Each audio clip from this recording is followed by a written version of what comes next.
Texas, 1875. A woman steps down from a dusty wagon into the harsh light of a scorching afternoon.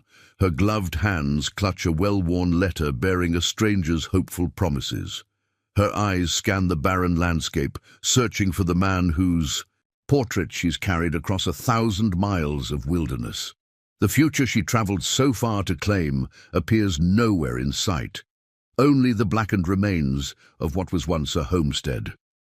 But destiny rarely follows the paths we imagine for ourselves. What awaits her will test the limits of her resolve and reveal that sometimes our true strength emerges only when all our carefully laid plans turn to ash. Before we jump back in, tell us where you're tuning in from, and if this story touches you, make sure you're subscribed, because tomorrow I've saved something extra special for you. The August sun hung mercilessly over the West Texas plains as the hired wagon from Fort Worth rumbled to a final stop. Catherine Murray pressed a handkerchief to her face, shielding her skin from the relentless dust cloud that seemed determined to coat everything in a layer of grit. 26 years old, with auburn hair and eyes the color of storm clouds, she carried herself with a quiet dignity that masked the uncertainty churning beneath her composed exterior.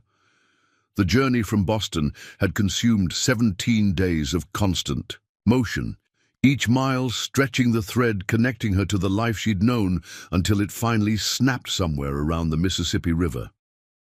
What lay before her now bore no resemblance to the lush cattle ranch described in 2 years of careful correspondence. Rawlins Creek, announced the driver, a weathered man named Donovan who had maintained stoic silence for most of their day-long journey from the railway station. "End of the trail for you, miss." Catherine smoothed the wrinkles from her traveling dress, a practical grey cotton that had once seemed sensible in Boston but now felt woefully inadequate for the Texas frontier. The heat pressed against her like a physical presence, making even the simple act of breathing feel like labor. "There must be some mistake," she said, her gaze fixed on the charred remains of what had once been a modest ranch house. The outbuildings, a barn, a small bunkhouse, and what appeared to be a workshop, still stood but showed signs of neglect.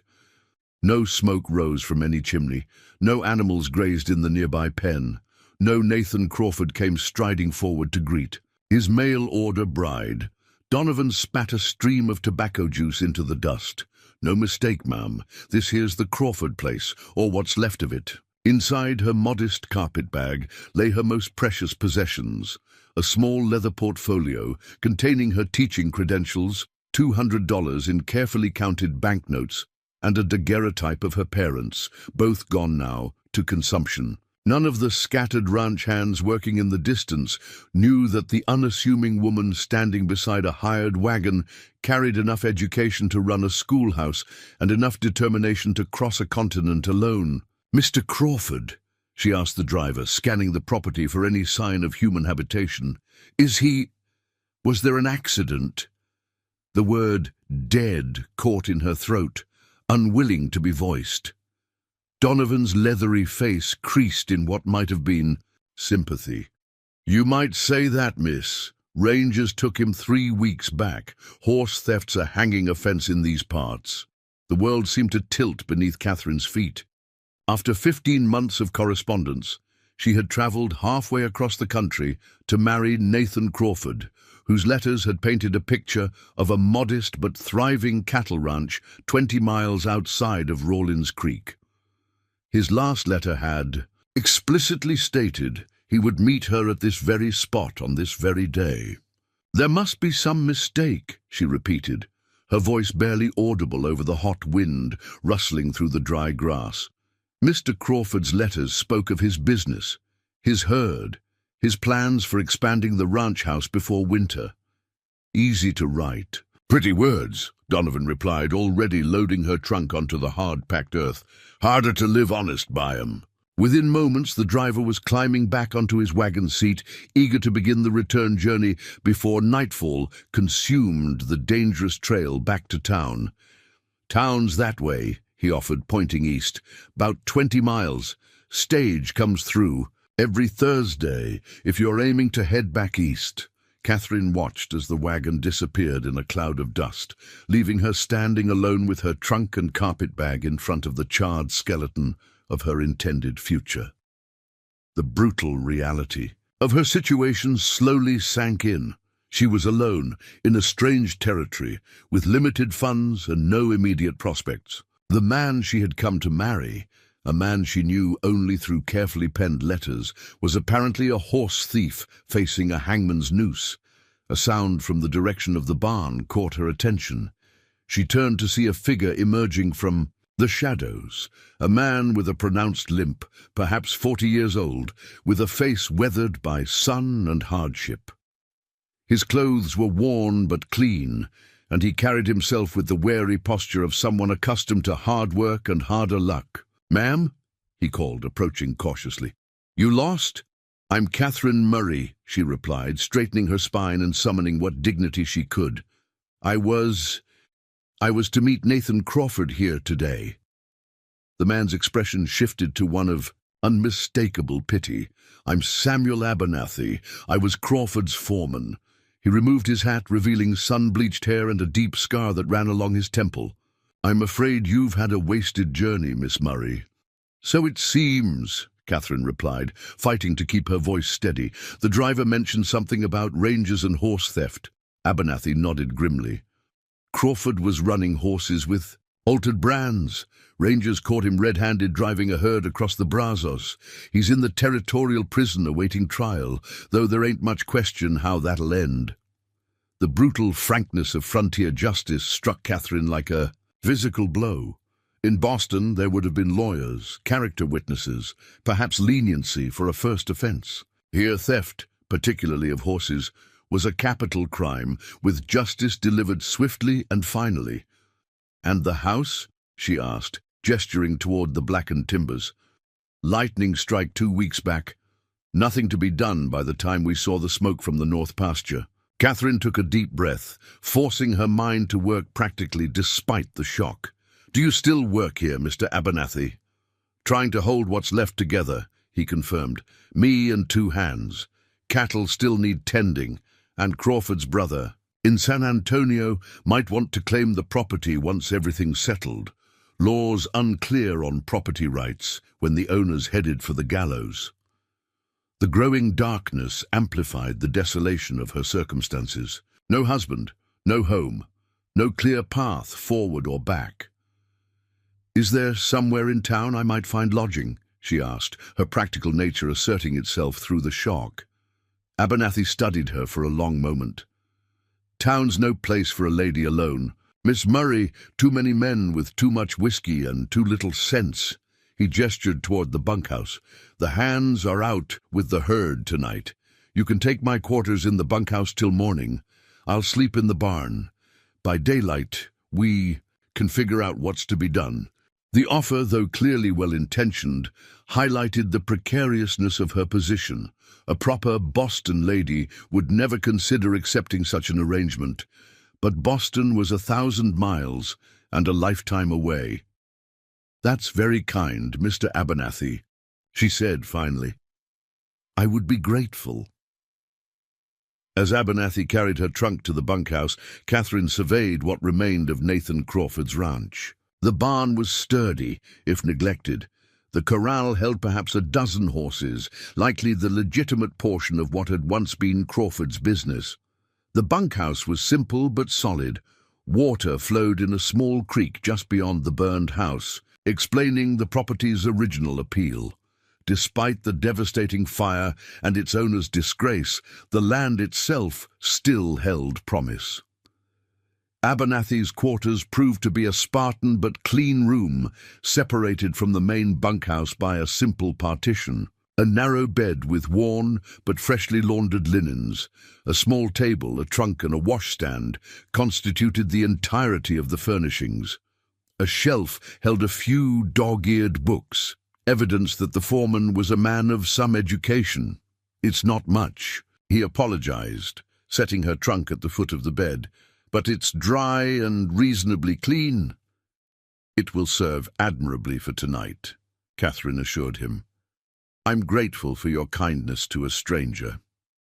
Abernathy nodded awkwardly. There's stew in the pot on the stove if you're hungry. I'll bring water for washing.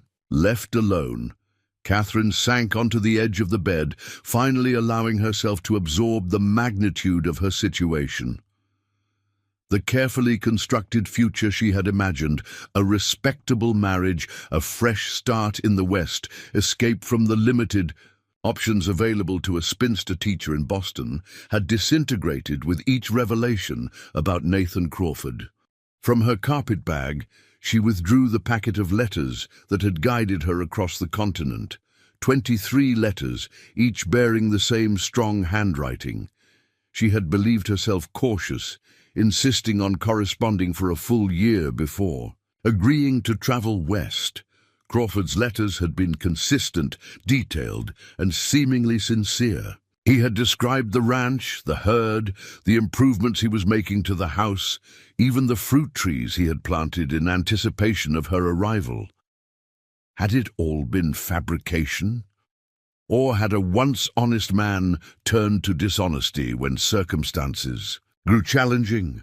Would the real Nathan Crawford have been a suitable husband, or had she narrowly escaped joining her life to a criminal's? A knock at the door interrupted her thoughts.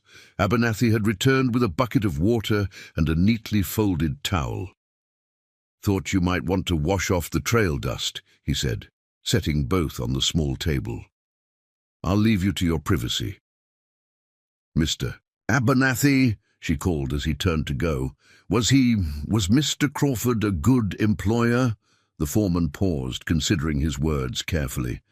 "He was fair with wages and not harsh with the men," he said finally.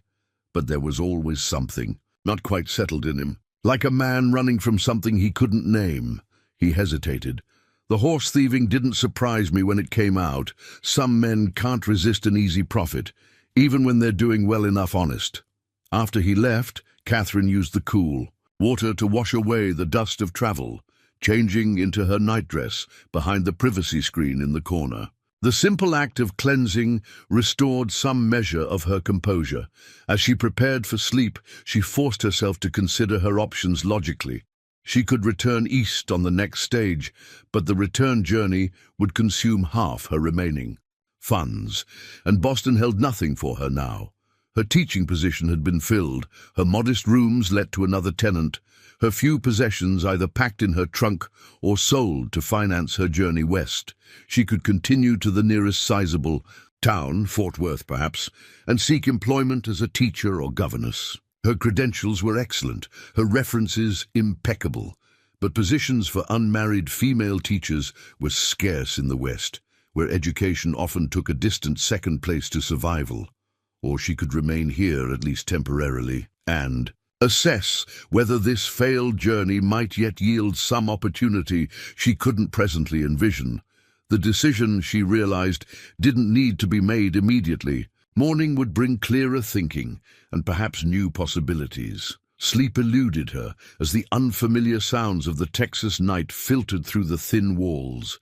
Cattle lowing in the distance, coyotes calling to one another across the open range, the occasional creak of the bunkhouse settling in the cooling night air. So different from Boston's nighttime symphony of carriages, neighbors, and distant church bells. Dawn arrived with startling suddenness, the first golden rays of sunlight streaming through the small window beside her bed. Catherine rose, dressed in her second-best traveling outfit, and arranged her hair in a simple but tidy style. Whatever decisions this day brought, she would face them with dignity and self-possession. Outside, ranch life had already begun. 2 cowboys she hadn't seen the previous evening were leading horses from the corral toward the barn. A thin spiral of smoke rose from the stovepipe protruding from the bunkhouse roof, suggesting breakfast preparations were underway. Abernathy emerged from the barn, his limp more pronounced in the morning hours. He carried a small pail of fresh milk, evidence that at least one cow had survived whatever misfortunes had befallen the ranch. "Morning, Miss Murray," he called, his tone cautiously respectful. "Coffee's hot, if you're of a mind for it." "The bunkhouses," Main room served as both kitchen and dining area for the ranch hands. A large cast-iron stove dominated one wall, while a rough-hewn table with benches occupied the center of the space. Everything was simple but scrupulously clean. Testament to Abernathy's standards, if not his comforts. The two cowboys already seated at the table stood awkwardly as she entered. One was young, barely out of boyhood, with a shock of sandy hair and sunburned cheeks. The other was older, perhaps 50, with an impressive mustache and calloused hands that spoke of a lifetime of hard work. "Ma'am," the older man said, nodding. "Respectfully. Jed Turner, this here's Billy." "Gentlemen," Catherine replied with a small nod. "Catherine Murray." Breakfast was a simple but hearty affair. Cornmeal mush, salt pork, fresh biscuits, and strong black coffee. The men ate quickly and with minimal conversation, clearly unaccustomed to female company in their dining quarters. As soon as they finished, they departed for their daily tasks, leaving Catherine alone with Abernathy. Preparing and narrating. This story took us a lot of time, so if you are enjoying it, subscribe to our channel. It means a lot to us. Now back to the story. "The stage to Fort Worth comes through Thursday," he said, pouring her another cup of coffee.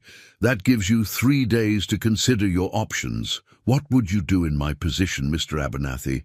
she asked, surprising herself with the directness of the question.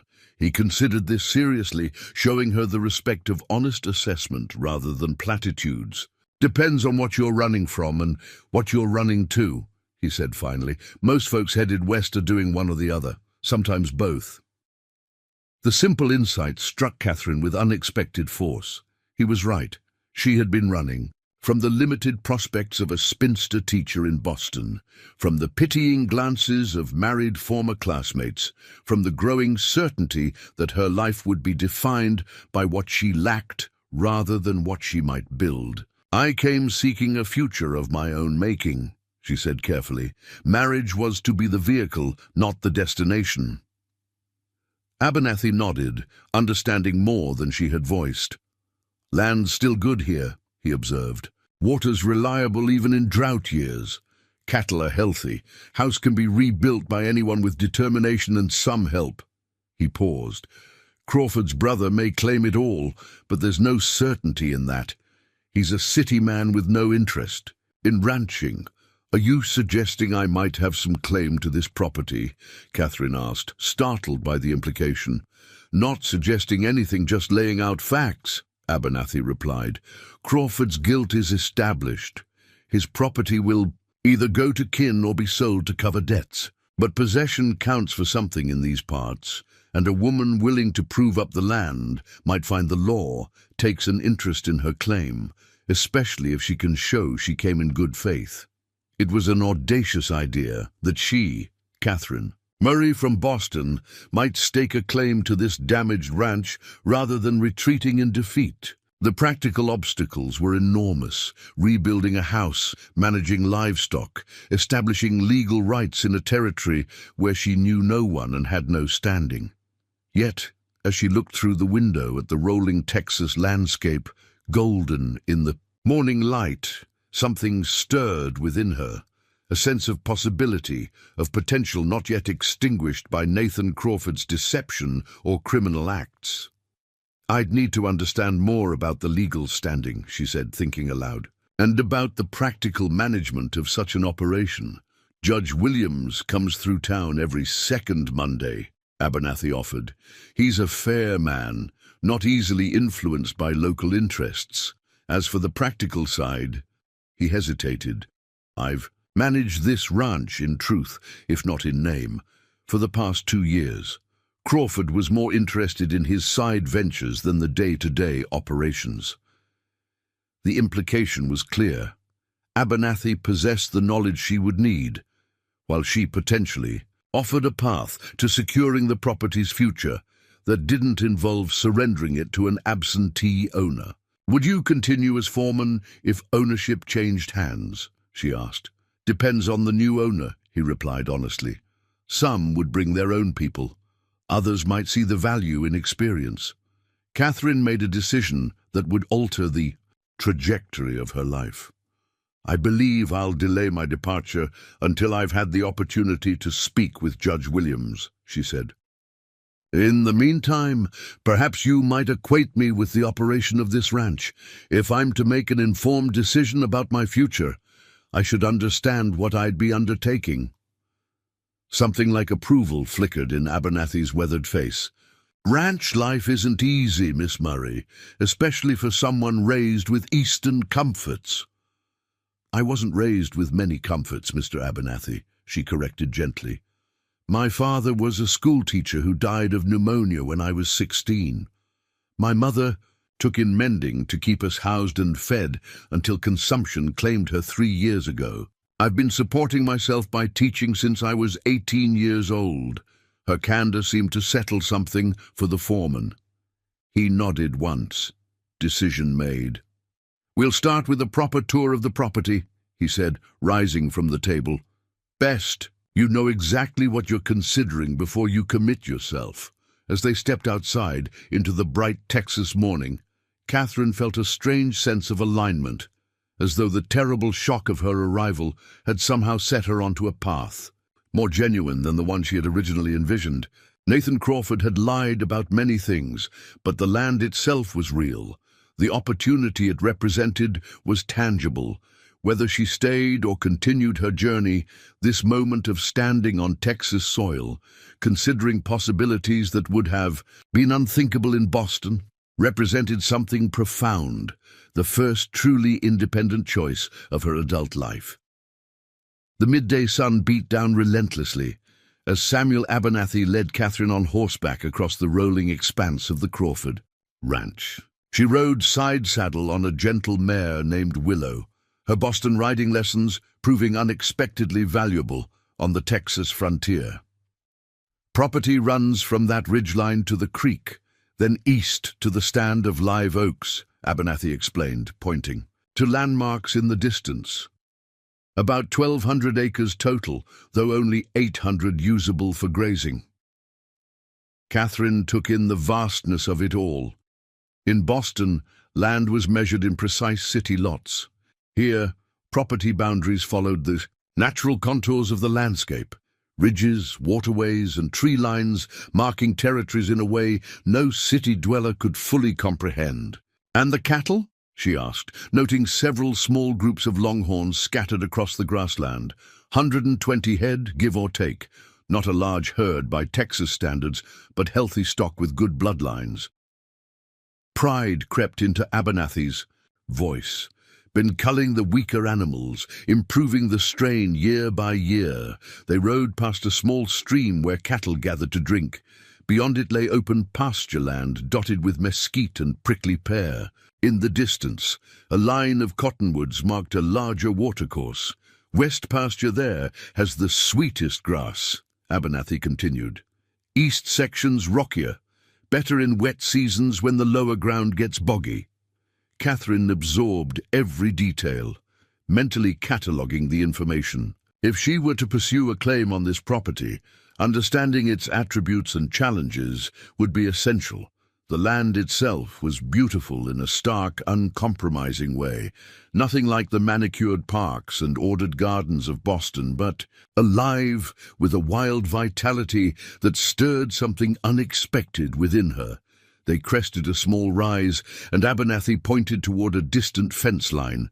Crawford's, or I should say the ranch's, northern boundary. Mason property beyond that. Old Jacob Mason's been trying to buy this land for 5 years.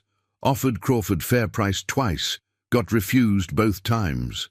Why would Mr. Crawford refuse? If the offer was fair, Catherine asked. Abernathy shrugged. Spite, mostly. Mason called him out for cheating at cards 3 years back. Some men carry grudges to their graves. This new insight into Nathan Crawford's character further confirmed Catherine's growing suspicion that fate had done her a favor by preventing their marriage. A man who would risk hanging over horse theft and maintain petty feuds with neighbors was unlikely to have made a suitable husband, regardless of his well-composed letters. They turned their horses back toward the ranch buildings, taking a different route that passed through a small apple orchard. perhaps 20 trees in neat rows, their branches heavy with fruit approaching ripeness. Crawford did plant these, as he wrote, Abernathy noted, following her gaze. One of the few promises he kept said his bride would want fresh fruit for preserving. The small kindness in Nathan's otherwise fraudulent representations touched Catherine. Unexpectedly, perhaps there had been moments of genuine intention buried within his deceptions. As they approached the burned house, Catherine studied it with new eyes. The stone chimney still stood, as did most of the foundation. The wooden structure itself was destroyed, but the bones of what had been and what might be rebuilt remained identifiable. "How large was the house before the fire?" she asked, dismounting carefully from Willow. 4 rooms, main living area, kitchen at the back, 2 bedrooms. Abernathy pointed to different sections of the charred remains. Nothing fancy, but solid construction. Crawford hired a proper carpenter from Fort Worth for the framing. Catherine walked the perimeter of the foundation, mentally reconstructing the layout. And the fire started? Lightning strike hit the roof during that big storm 3 weeks back. By the time we spotted it from the north pasture, flames had taken hold. Saved what furniture we could, but the structure was gone within an hour. They continued to the workshop, a sturdy structure that had been spared the fire's destruction. Inside, Catherine discovered woodworking tools, a forge for basic metalwork, and all manner of supplies for ranch maintenance. The space spoke of practical capability and self-sufficiency, essential to survival so far from towns and services. "Most everything needed for rebuilding is here," Abernathy observed, watching her examine the tools. "Lumber would need ordering from Taylor's Mill near Fort Worth, but the skills are available if one knows who to hire." By late afternoon, they had examined every aspect of the ranch operations: the barn with its tack room and hayloft, the smokehouse, the spring house where perishables were kept cool, the chicken coop currently housing 6 hens and a rooster, and the vegetable garden now overgrown with weeds, but still producing squash, beans, and tomatoes. As they returned to the bunkhouse, Catherine's mind whirled with possibilities and practical considerations. The ranch represented both opportunity and enormous challenge. Even with her teaching credentials and the remainder of her savings, establishing a legal claim and rebuilding would stretch her resources to their limits. "Thank you for the thorough introduction," she said as they unsaddled the horses. "You've given me much to consider." Abernathy nodded, his expression unreadable. "Judge Williams will be in Rawlins Creek next Monday. That gives you 5 days to decide whether to speak with him about potential claims. And in the meantime, Miss Murray, I suggest you learn as much as possible about what running a ranch entails. Theory's fine for making decisions, but practice tells the true story." The following morning, Catherine rose before dawn, determined to observe the ranch's daily operations from beginning to end. She dressed in her most practical attire, a simple brown skirt and white shirtwaist, and joined the men for breakfast. As they prepared for the day's work, Jed Turner, the older cowhand, regarded her with surprise when she asked to accompany them on their morning rounds. "Begging your pardon, ma'am, but ranch work ain't suitable for a lady's observation," he said, clearly uncomfortable. "Nevertheless, Mr. Turner, if I'm to make an informed decision about my future here, I must understand all aspects of the operation." Her tone was polite but firm. Abernathy, entering in time to overhear the exchange, intervened. "Miss Murray can ride with me this morning. East pasture fence needs checking after those strays broke through yesterday." Catherine spent that day, and the 4 that followed, immersing herself in the practical realities of ranch life. She learned to identify signs of illness in cattle, to distinguish various grasses and their suitability for grazing, to assess water quality, and to recognize the myriad threats that could compromise a herd's health and a ranch's profitability. Each evening, exhausted but exhilarated by new knowledge, she recorded her observations in a journal, creating a practical reference for future Decisions. The work was harder than anything she had experienced in Boston, the days longer, the physical demands greater. Yet she found unexpected satisfaction in tangible accomplishments: a mended fence, a properly stored harness, a row of garden weeds successfully cleared. On her third day, she approached Abernathy with a practical proposal.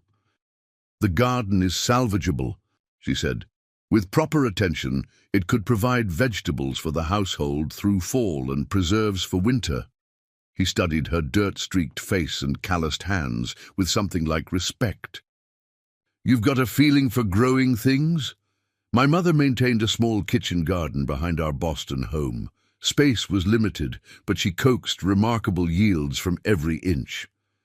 Catherine gestured toward the overgrown plot. "This soil is richer. The growing season is longer. With proper management, it could contribute significantly to the ranch's self-sufficiency." Abernathy considered this. "Garden tools are in the shed. Jed's wife used to help with planting before she passed. He might have suggestions about what thrives here." Catherine spent the following morning rescuing the garden from weeks of neglect. She cleared weeds, staked drooping tomato vines, and discovered squash, peppers, and beans still producing despite inattention. Jed Turner, initially skeptical of her efforts, eventually offered grudging advice about local growing conditions. "Gotta watch them tomatoes when the heat peaks," he cautioned. "Need shade cloth or they'll scorch. And them beans like more water than you'd think, coming from up east." By the end of her fourth day, Catherine had expanded her knowledge from the garden to the kitchen. The bunkhouse's cooking arrangements were primitive but functional, and she insisted on contributing to meal preparation as fair exchange for her temporary lodging. "No need for that, Miss Murray," Billy protested when she tied an apron over her skirt and began peeling potatoes for the evening stew. "We manage fine." "I'm certain you do," she replied. "But while I'm benefiting from your hospitality, I'll contribute what skills I possess. Besides, cooking is knowledge, and I'm gathering all I can before Monday's decision."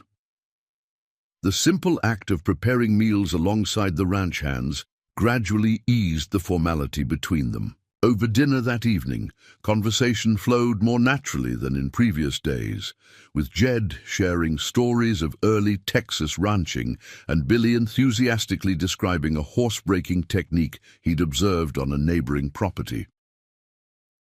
On Saturday, the ranch's isolation was interrupted by an unexpected visitor. Catherine was in the garden harvesting tomatoes when the sound of approaching hoofbeats drew her attention.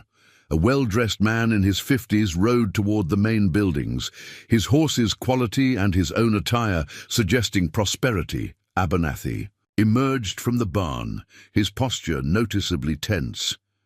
"Jacob Mason," he murmured to Catherine as she approached. "Neighboring rancher, I mentioned.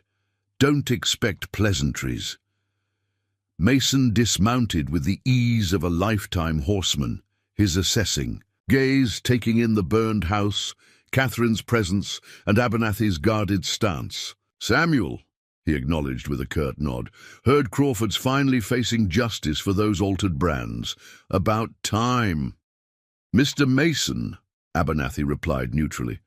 "What brings you to Crawford land?" Mason's gaze shifted to Catherine, curiosity evident in his expression. "Word travels. Heard a lady arrived expecting to meet Crawford. Thought I'd pay a neighborly call and clarify some realities about this property." Catherine stepped forward, extending her hand with the poise her mother had instilled despite their reduced circumstances. "Catherine Murray. I arrived from Boston earlier this week." Mason tipped his hat, momentarily disarmed by her directness. "Jacob Mason, ma'am, own the Double Circle Ranch adjoining this property." He gestured toward the burned structure. "Sorry for your disappointment.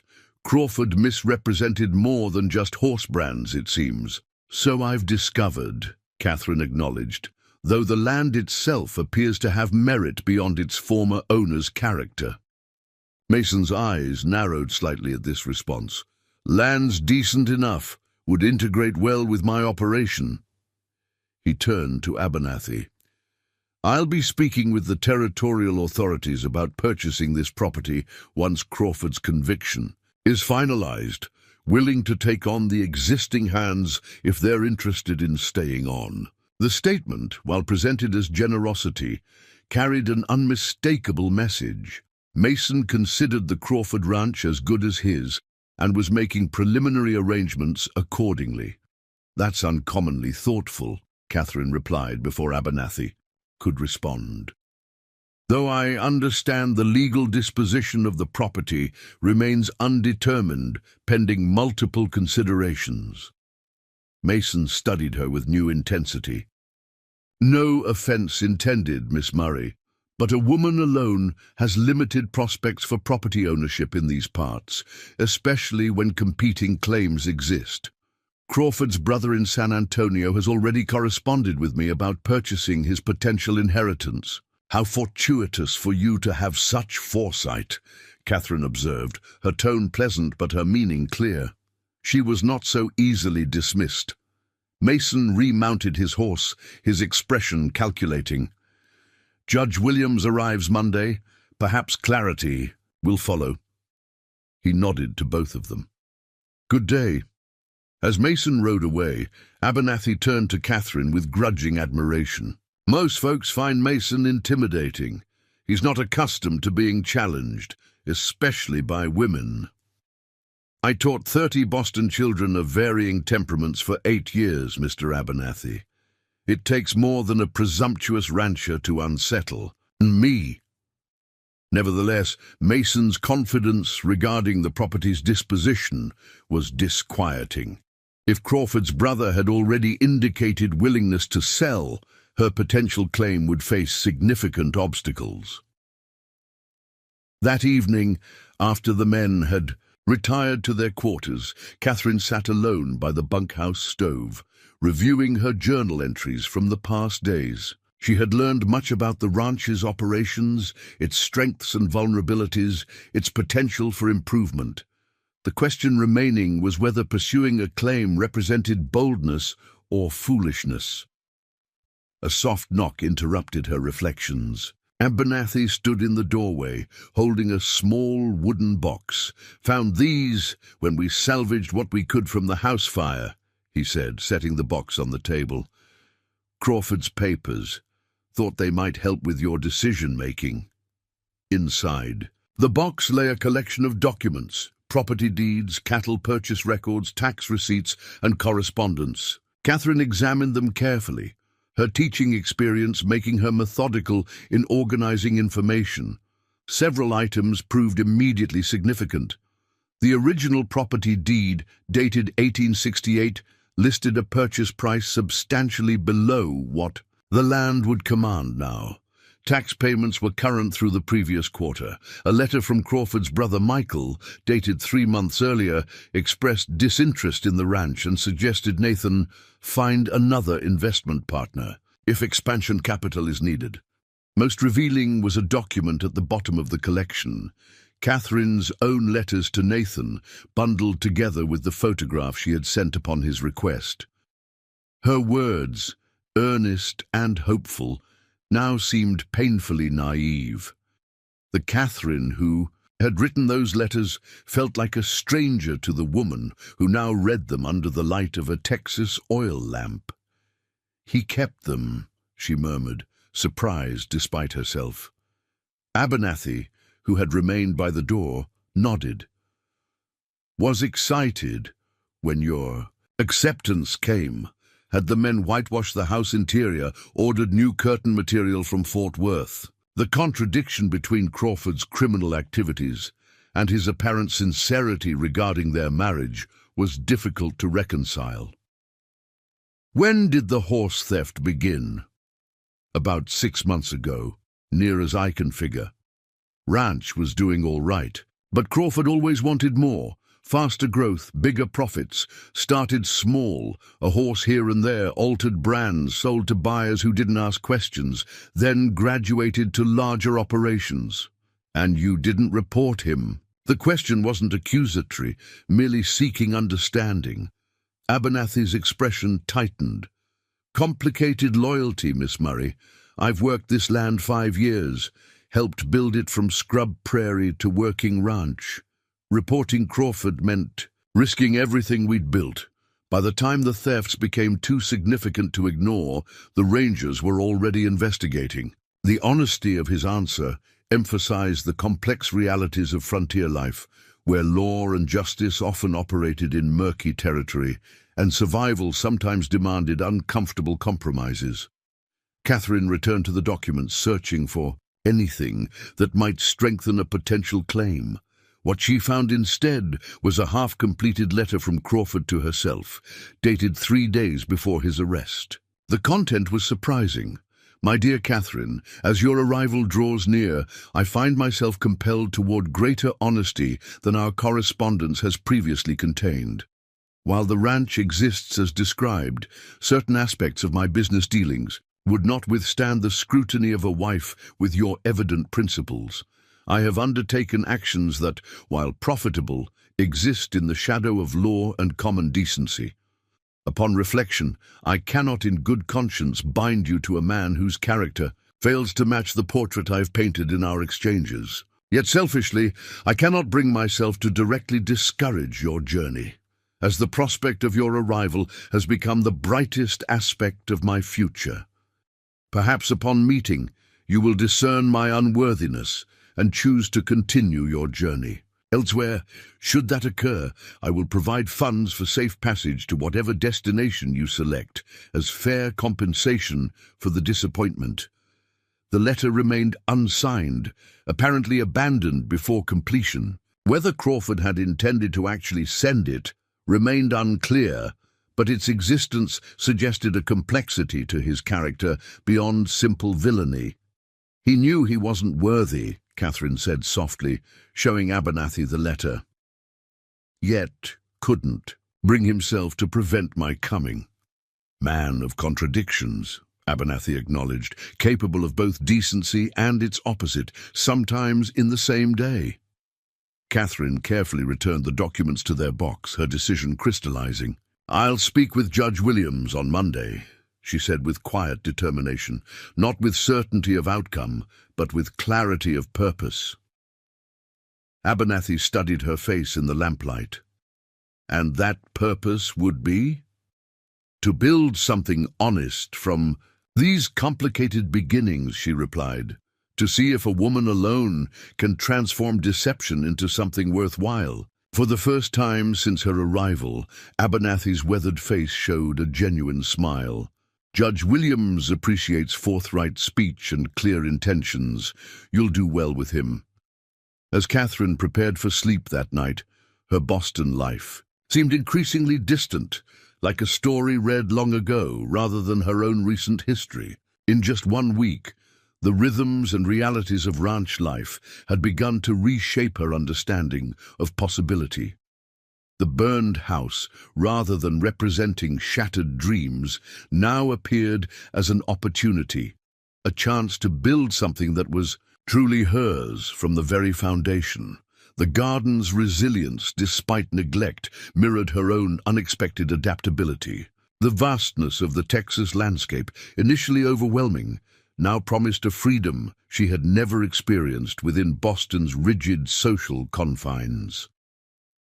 Monday would bring Judge Williams and the first test of her resolve.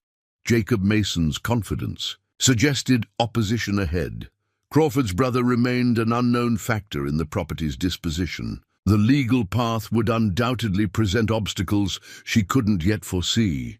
Yet as she drifted towards sleep, Catherine felt a strange sense of rightness, as though the terrible shock of her arrival had somehow set her onto a path more authentic than the one she had originally sought. Whether the Crawford Ranch became hers or simply served as temporary shelter during her transition to a new life, these days of adaptation and discovery had already transformed her in ways that could never be undone. Monday dawned with a sky the color of burnished copper, promising another scorching Texas day. Catherine dressed with particular care, selecting her navy traveling suit, the most formal attire she had brought west. Her Boston sensibilities reminded her that first impressions carried weight, especially when approaching a legal authority. Abernathy had arranged for Billy to drive her to Rawlins Creek in the ranch wagon. Judge Williams holds court in the back room of Simmons Mercantile, he explained as they prepared to depart. Arrives on the morning stage and leaves after sundown. Handles everything from land disputes to marriage licenses in a single day. And Mr. Mason, Catherine asked, will he be presenting his interests as well? Count on it. Mason's been wanting this water access for years. Crawford's arrest is opportunity he won't ignore. The journey to town took nearly 2 hours over rutted trails that barely deserved the designation of roads. Catherine used the time to organize her thoughts and review the documents she had selected from Crawford's papers, the original deed, tax receipts, and her correspondence with the imprisoned rancher. Rawlins Creek proved to be little more than a cluster of buildings arranged along a single dusty street. A general store, saloon, small church, livery stable, and assorted businesses comprised the entirety of the settlement. The stagecoach had evidently arrived recently, as several travelers still stood outside the small hotel, stretching their legs after the journey. "That's Judge Williams," Billy murmured, nodding toward an imposing figure descending from the hotel porch. The judge was tall and broad-shouldered, with a neatly trimmed white beard and the grave demeanor of a man accustomed to authority. He carried a leather portfolio and walked with purpose toward the mercantile. Catherine smoothed her skirt and adjusted her hat. "I'll meet you at the general store in 2 hours," she told Billy. "Thank you for the transportation." "Yes'm," the young cowhand replied, concern evident in his expression. "Good luck with the judge. He's fair-minded, folks say, but not one for foolishness." Simmons Mercantile occupied the largest building in Rawlins Creek, offering everything from foodstuffs to farming equipment. The proprietor, a thin man with spectacles perched on a prominent nose, directed Catherine to the back room, where Judge Williams had established his temporary court. "He's seeing Mason first," Simmons informed her, with undisguised curiosity. "Land matters, I understand. You'll be next if you're waiting on legal business." Catherine nodded her thanks and settled onto a bench near the door, listening to the murmur of voices from within. Though she couldn't distinguish specific words, the confident tone of Mason's speech carried through the thin wall. Occasionally, punctuated by the judge's deeper questions, after 20 minutes, the door opened, and Jacob Mason emerged, satisfaction evident in his bearing. He paused momentarily upon seeing Catherine, surprise quickly masked by a tight smile. "Miss Murray, following through on your interest, I see. Admirable perseverance, though perhaps misplaced in this instance." His condescension was thinly veiled. "Mr. Mason," she acknowledged with a slight nod, "I believe in exploring all possibilities before surrendering to assumptions." His smile tightened further. "Judge Williams will explain the legal realities. Good day to you." As Mason departed, a clerk appeared in the doorway. "Judge will see you now, ma'am." The makeshift courtroom contained only a table, several chairs, and a bookshelf holding legal volumes. Judge Williams looked up from his papers as Catherine entered, his expression revealing nothing of his thoughts on finding a well-dressed Boston woman in his temporary chambers. "Good morning," he greeted her, gesturing toward the chair opposite his table. "I understand you have business requiring legal consideration." "Yes, Your Honor. Catherine Murray." She seated herself, back straight, hands folded neatly in her lap. "I've come regarding the Crawford Ranch property." The judge's eyebrows rose slightly. "Indeed. Mr. Mason has just presented his interest in purchasing said property once legal disposition is determined following Crawford's trial." "I'm aware of Mr. Mason's intentions," Catherine replied evenly. "However, I believe my own connection to the property merits consideration." She explained her situation concisely, her correspondence with Nathan Crawford, the journey west to become his wife, her arrival to find him imprisoned and the homestead burned, and her week spent learning the ranch's operations. Judge Williams listened without interruption, making occasional notes. When she finished, he leaned back in his chair, fingers steepled before him. "A troubling situation, Miss Murray, and you have my sympathy for the deception practiced upon you. However, I fail to see how these circumstances establish any legal claim to Crawford's property." Catherine removed the packet of letters from her reticule. "I have extensive correspondence from Mr. Crawford explicitly inviting me to become mistress of his ranch through marriage. While the marriage cannot now occur, my journey was made in good faith based on these representations." She placed the letters on the table. "I also have the original property deed and evidence that taxes are current. Through last quarter, the judge examined the letters with professional thoroughness, his expression thoughtful. Interesting. You're suggesting an implied contract of sorts, that Crawford's invitation for you to share ownership through marriage, combined with your good faith actions in response, creates an equitable interest." "Precisely, Your Honor. Furthermore, I've spent the past week actively maintaining and improving the property, managing the garden, assisting with ranch operations, and planning reconstruction of the burned dwelling. My actions demonstrate commitment to the property's continuation as a productive enterprise." Williams stroked his beard contemplatively. "Creative legal reasoning, Miss Murray. Not without merit, though certainly unconventional." He made another note. "Crawford's brother in San Antonio has filed an inheritance claim as next of kin. Mason has offered to purchase from him once rights are established. The territorial prosecutor expects Crawford's conviction within the month, at which point property disposition becomes relevant." "And in the interim?" Catherine asked. "In the interim, the property remains in legal limbo. Crawford technically retains ownership until conviction, though he cannot actively manage it from a jail cell."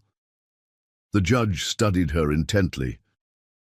"You're currently residing at the ranch?"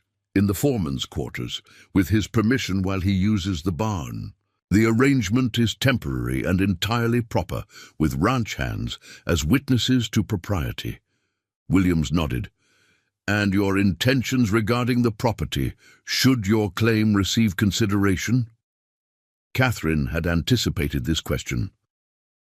"To rebuild the dwelling, maintain the cattle operation with Mr. Abernathy's continued expertise as foreman, and potentially establish a small school for neighboring ranch children currently lacking educational opportunities." This last piece of information seemed to catch the judge's interest.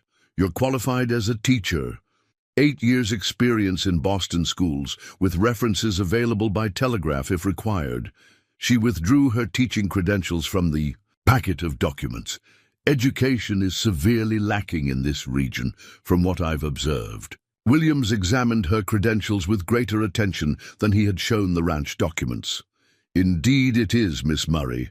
My own grandchildren ride 12 miles to reach the nearest schoolhouse, and the teacher there is minimally qualified." He returned to her papers, organizing them methodically. "I cannot make any definitive ruling today regarding property rights. Crawford's conviction must be finalized, his brother's inheritance claim properly addressed." He glanced up, his expression less severe than before. "However, I can issue a temporary order permitting your continued residence and basic maintenance of the property pending final disposition, provided you continue the current arrangement regarding separate quarters and propriety." Relief washed through Catherine. While far from a final victory, the judge's order would prevent Mason from taking any immediate action to claim the property. "Thank you, Your Honor. I appreciate your consideration." "Do not thank me yet, Miss Murray. Your path remains difficult. Mason is influential, with financial resources and connections throughout the territory. Crawford's brother has law on his side regarding inheritance." Williams gathered his papers.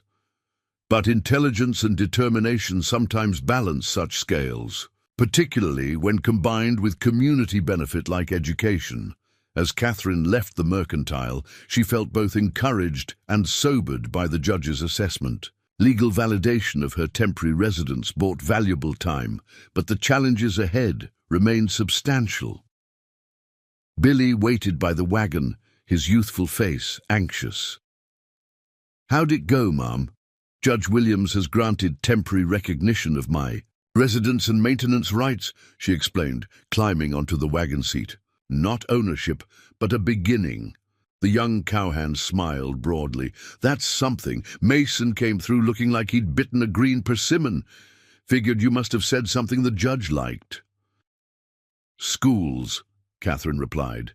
"Judge Williams, as grandchildren without proper educational opportunities." On the return journey, Catherine's mind raced with plans. The judge's temporary order provided breathing room, but establishing a stronger position would require strategic action on multiple fronts. The ranch needed to demonstrate viability under her guidance. The community needed to see value in her presence beyond the property itself. And most critically, she needed legal counsel regarding Crawford's brother's inheritance claim. They had driven perhaps halfway back to the ranch when they encountered an unexpected delay. A wagon had broken an axle on the rough trail, stranding an elderly man and a young woman who couldn't have been more than 16.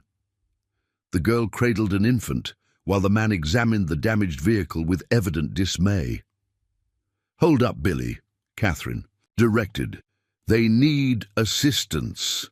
The stranded travelers were Luther Simmons, no relation to the mercantile owner, and his granddaughter Hannah, traveling from their homestead to Rawlins Creek for supplies. The broken axle had left them without transportation for themselves, their infant, or the desperately needed provisions they had intended to purchase. "We can transport you to the Crawford Ranch," Catherine offered. "Mr. Abernathy is quite skilled with repairs. He might be able to fashion a temporary axle to get your wagon moving again." Relief washed over the older man's weathered face. "That's Christian charity, ma'am.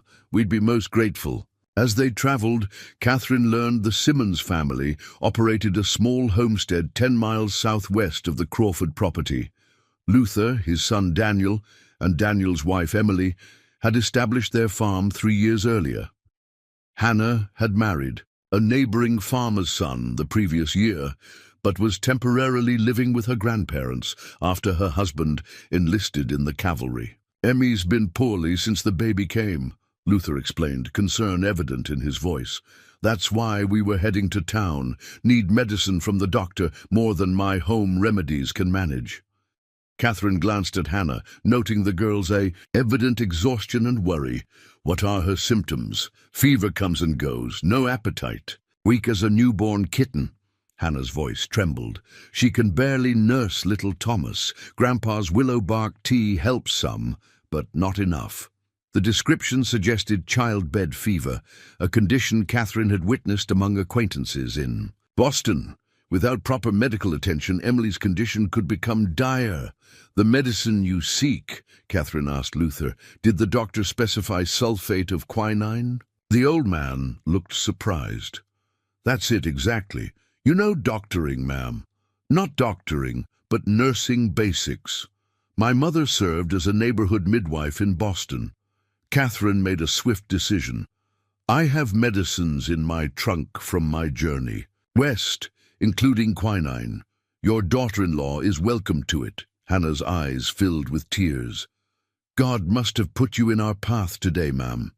Upon reaching the ranch, Abernathy immediately set to work examining the broken axle, while Catherine retrieved her medical supplies.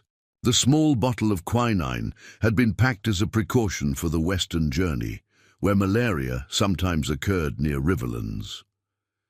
"Take this to your daughter-in-law," she instructed Luther, providing careful dosage directions. "It should reduce the fever within a day if administered properly. I've included clean bandages and carbolic soap as well."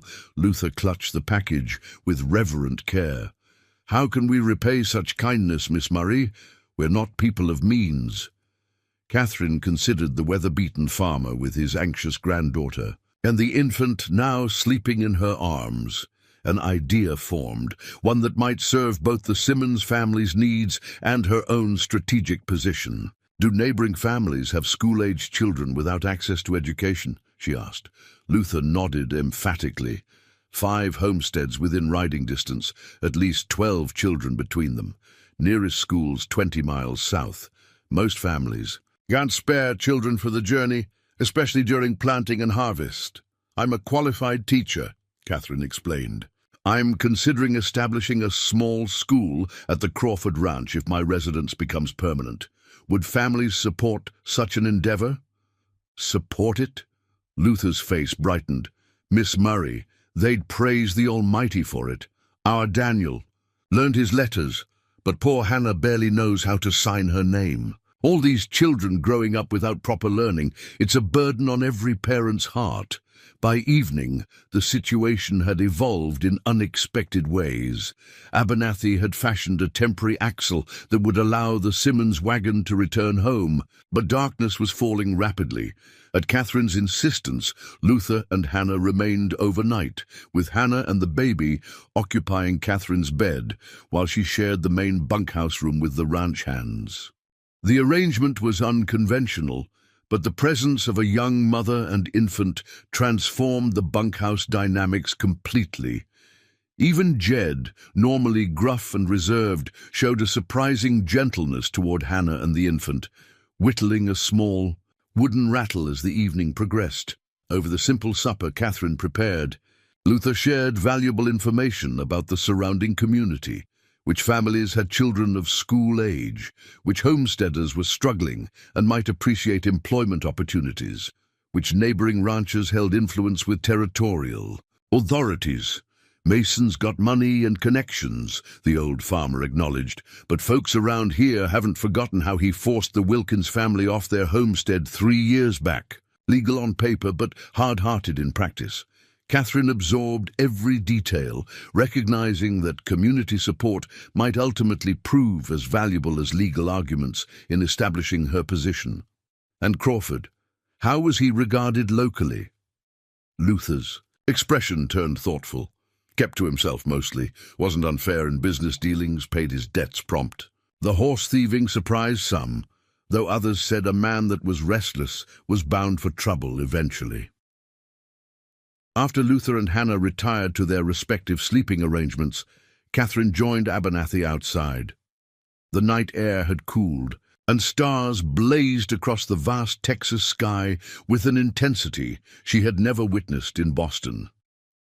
"Judge granted temporary recognition," she informed him, explaining the details of her meeting with Williams. "Not ownership, but the right to maintain residence and continue basic operations pending final disposition." Abernathy nodded, satisfaction evident in his expression.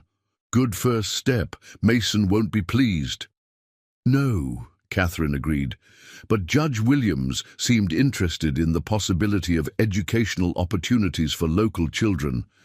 "I believe that might be a path to stronger community standing." "Clever approach," Abernathy acknowledged. "Education carries weight, especially with families struggling to provide basics for their children." He hesitated. "If you're truly considering teaching, alongside ranch management, you should know the old bunkhouse could be converted to a schoolroom with minimal effort. It was the original homestead cabin before Crawford built the main house. This possibility had not occurred to Catherine, and it sparked immediate planning. A dedicated school building, even a humble one, would demonstrate serious commitment to community service. Combined with her teaching credentials and Judge Williams's apparent interest in educational opportunities, it could significantly strengthen her position. "That's valuable information, Mr. Abernathy. Thank you." They stood in companionable silence for a moment, watching the stars.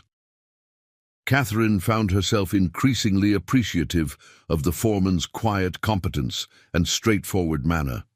In just 1 week, he had transitioned from wary stranger to essential ally, his knowledge and support proving invaluable at every turn. "Why are you helping me?" she asked suddenly, giving voice to the question that had lingered unspoken. You could simply wait for Mason or Crawford's brother to claim the property, potentially maintaining your position regardless of ownership. Abernathy considered the question with characteristic thoroughness before responding. 5 years invested in this land. Built something from nothing. Mason would absorb it into his existing operation. No need for a foreman with a bad leg when he's already got 3 capable ones. His expression hardened slightly. And Crawford's brother's a city lawyer with no interest in ranching. He'd sell to the highest bidder, likely Mason, and be done with it. He glanced toward the burned house, its dark outline visible against the star-filled sky. You see potential here, not just profit but purpose. Community benefit through education, continuation of what's been built, a slight shrug. Worth supporting such vision, even if chances seem slim. The simple honesty of his assessment touched Catherine deeply. In Boston, alliances and partnerships typically involved elaborate social calculations and unspoken obligations. Abernathy's straightforward commitment to the land and recognition of shared purpose represented something refreshingly direct. "I appreciate your candor," she said, "and your support. I doubt I would have made it through this first week without your guidance." "You're stronger than you appear at first glance, Miss Murray." There was unmistakable respect in his tone. Most Eastern women would have returned on the first available stage after finding their intended groom imprisoned and their future home in ashes. The acknowledgement of her resilience, coming from a man who had clearly faced his own significant challenges, carried particular weight. In that moment, Catherine recognized that their alliance had evolved beyond mere practical cooperation. They had become partners in a shared vision, one that faced substantial obstacles but offered meaningful rewards if successful. "We should discuss next steps," she said, her mind returning to practical matters. "Judge Williams' temporary order provides opportunity, but Mason won't abandon his interests easily." "No," Abernathy agreed, "and we should expect direct action soon. Mason's not a man to accept judicial delay without response." The prediction would prove accurate far sooner than either of them anticipated. By morning's light, their alliance would face its first significant test, and the scope of opposition arrayed against Catherine's fragile claim would become starkly apparent. Dawn arrived with commotion, the sound of multiple horses approaching at a gallop, their riders making no attempt at stealth. Catherine, already awake and dressed, stepped onto the bunkhouse porch as Jacob Mason and 3 of his ranch hands reined to a stop before the building. Abernathy emerged from the barn, his expression wary as he positioned himself between Catherine and the mounted men. "Early for social calls, Mason," he observed, his tone deceptively mild. Mason ignored him, focusing on Catherine. "I've received word of Judge Williams' temporary order, Miss Murray. A clever maneuver, but ultimately futile." He extended an envelope. "This is a formal offer for your interests in this property. $500, far more than your inconvenience warrants, but I prefer clean resolutions." Catherine accepted the envelope without opening it. "Thank you for the offer, Mr. Mason. I'll consider it alongside other options." Mason's facade of civility slipped slightly. "There are no other viable options, Miss Murray. Crawford's brother has agreed to sell his inheritance rights once established. The judge's order merely delays the inevitable transfer." "Perhaps," she acknowledged, "but legal matters often contain unexpected complications. Until final disposition, I'll continue maintaining the property as permitted by Judge Williams." She gestured toward the bunkhouse where Luther and Hannah were now visible in the doorway, "including establishing educational services for neighboring families." Mason's gaze shifted to the Simmons family, his expression darkening. "Community charity won't strengthen tenuous legal claims, Miss Murray, nor will it protect against practical difficulties that often befall isolated properties." The threat beneath his words was barely veiled.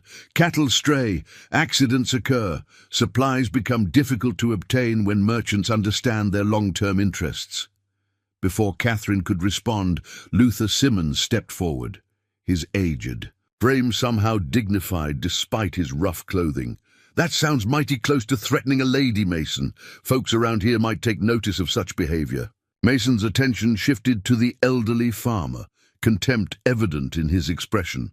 "Careful, Simmons. Your own holdings are precarious enough without involving yourself in others' disputes." Threatening neighbors now, too. Abernathy's voice remained calm, but his stance had subtly shifted. Judge Williams might find such behavior relevant to property disposition considerations. A tense silence followed, broken only by the snorting of horses and the distant lowing of cattle. Mason clearly hadn't expected to find Catherine with allies present, particularly not members of the local community who could witness and report his implied threats. "Consider the offer, Miss Murray," he said finally.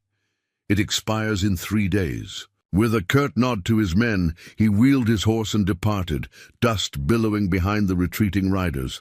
Luther watched them go, his weathered face troubled. Man's used to getting his way through intimidation, been forcing smaller holders out for years. His tactics won't succeed here, Catherine stated with more confidence than she entirely felt. But we should prepare for further attempts at pressure. After the Simmons family departed with expressions of gratitude and promises to spread word about potential schooling, Catherine and Abernathy convened a council with Jed and Billy. The ranch's vulnerability to various forms of sabotage required honest assessment and strategic planning. "Mason's not above tampering with boundary fences to scatter cattle," Jed warned, his usual reticence replaced by practical concern. "Did it to the Henderson place last year. Poor fellow spent weeks rounding up his stock, lost half to thieves. In the process, we'll need regular fence patrols," Abernathy decided. "Alternate routes, varied timing to avoid predictability." "Water's another concern," Billy added. "Creek could be diverted upstream where it crosses Mason's property. Did something similar to the Wilkins homestead before they sold out." Each potential vulnerability was systematically addressed with practical countermeasures. Catherine marveled at the detailed knowledge and practical solutions the men developed, recognizing that their commitment had crystallized around defending the ranch against outside threat. "One more thing," Abernathy said as their council concluded. "Miss Murray needs to learn to handle a firearm. No woman alone in this territory should be without that skill." The suggestion momentarily startled Catherine, whose Boston upbringing had included no such considerations. Yet the practical necessity was undeniable. An isolated property required self-sufficiency in all aspects, including protection. That afternoon, Abernathy provided her first lesson with a Winchester repeating rifle and a Colt revolver. His instruction was methodical and thorough, focusing first on safety and proper handling before advancing to actual firing. Catherine proved a quick study, her teaching experience having cultivated both patience and methodical approach to learning new skills. By the session's end, she could load, aim, and fire both weapons with basic competence, though true proficiency would require regular practice. "Good beginning," Abernathy acknowledged as they walked back to the bunkhouse. "Keep the revolver with you, even inside. Territory has dangers beyond Mason. Rattlesnakes, rabid animals, occasional drifters with bad intentions." The firearm felt foreign against her hip, its weight a constant reminder of frontier realities so different from Boston's civic protections. Yet Catherine recognized it as a necessary adaptation.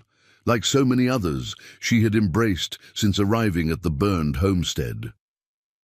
The following day brought unexpected visitors, Daniel Simmons and his wife Emily, accompanied by Luther and Hannah. Emily, still weak from her illness but showing signs of recovery thanks to Catherine's quinine, had insisted on personally expressing gratitude.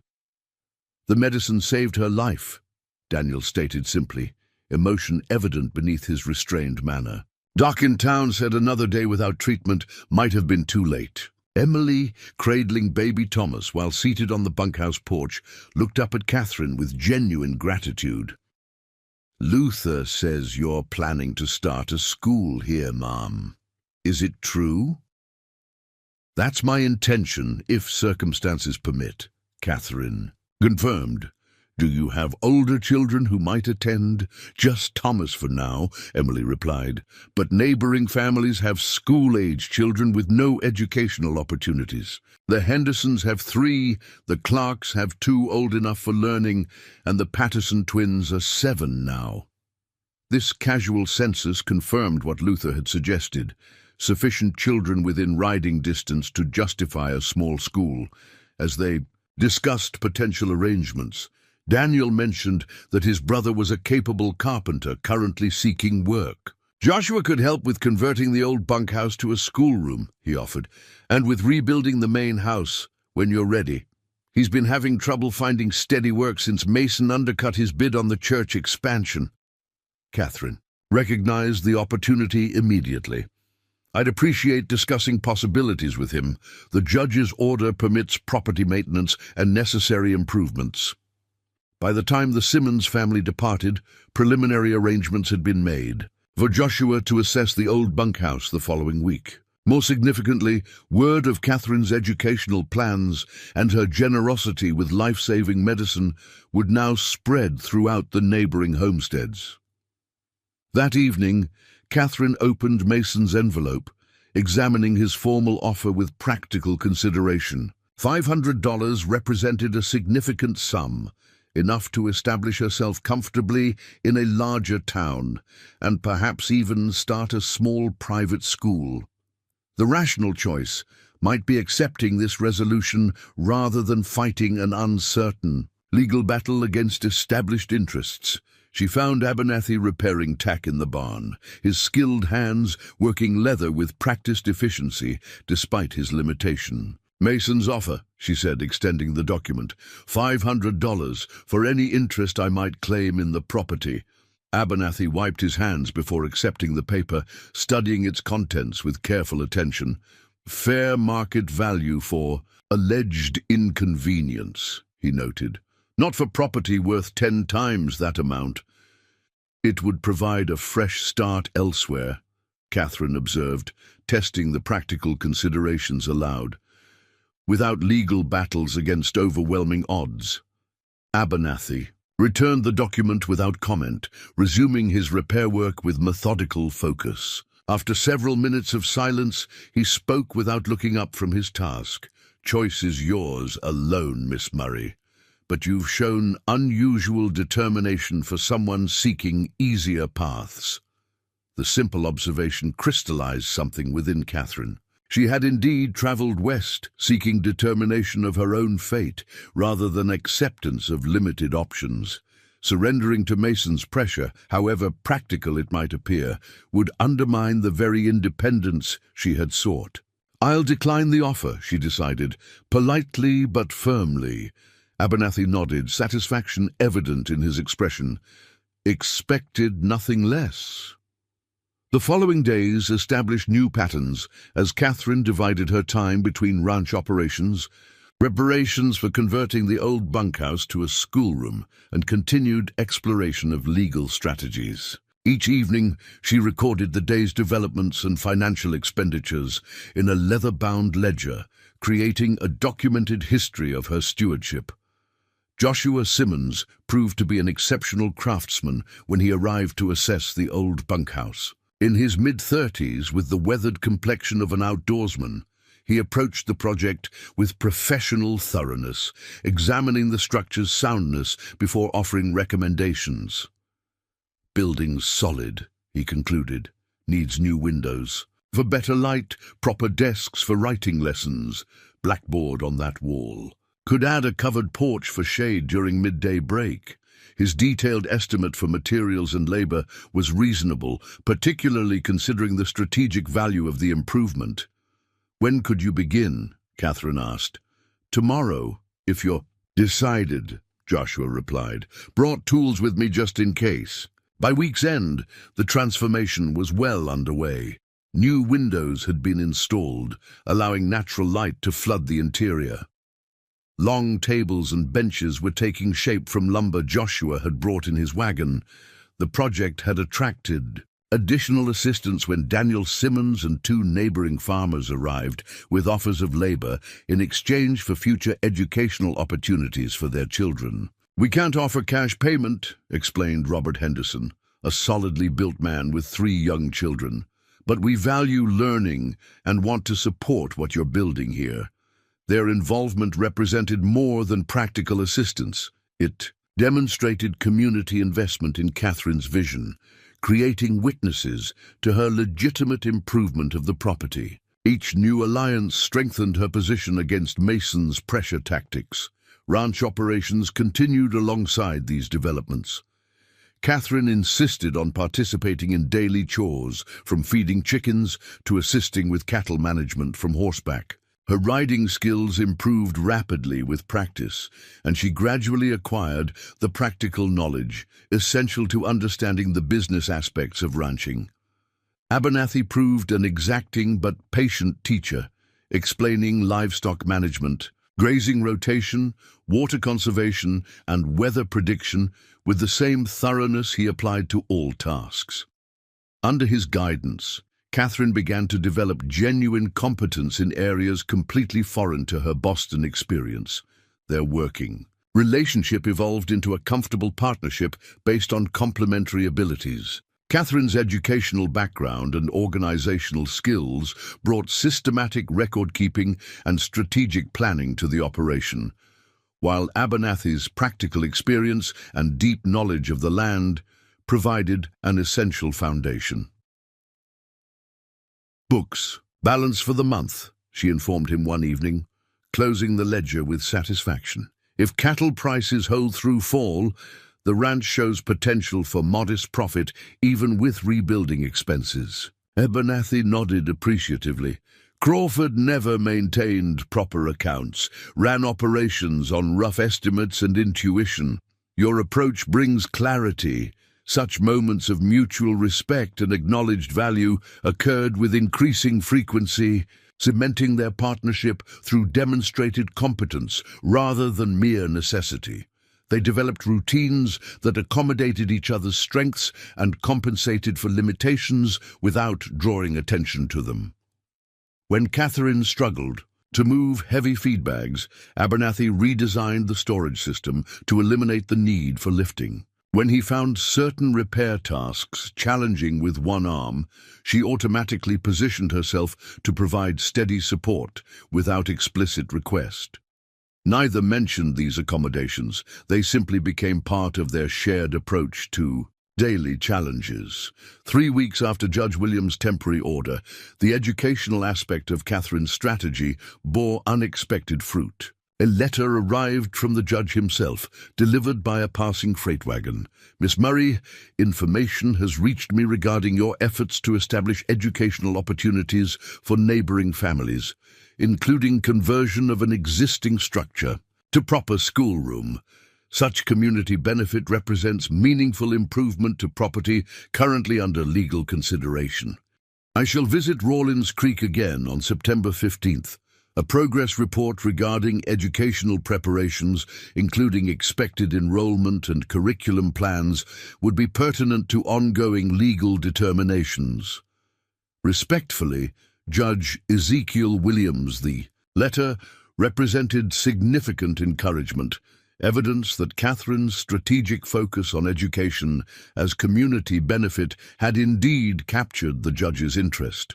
It also provided a clear deadline for demonstrating tangible progress.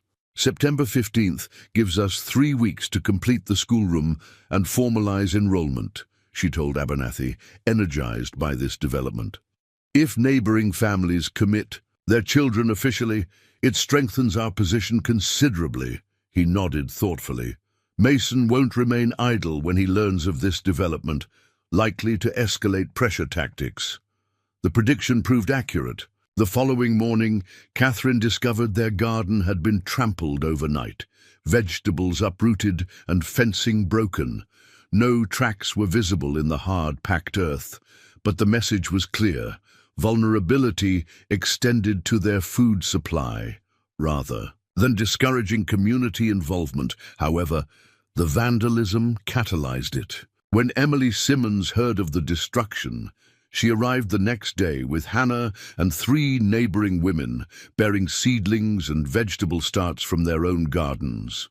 "Replanting takes many hands but little time," Emily explained as the women worked together to restore the damaged garden. "We'll have a proper fence up by sundown with the men's help."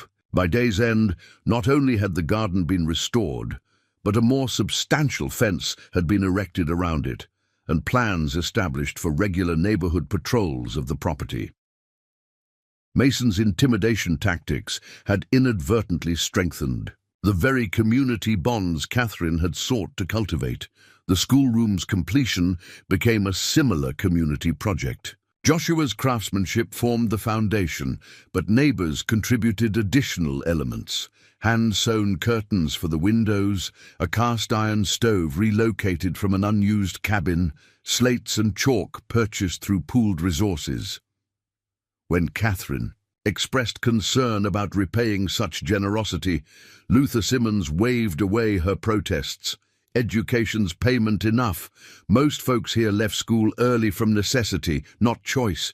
They want better for their children."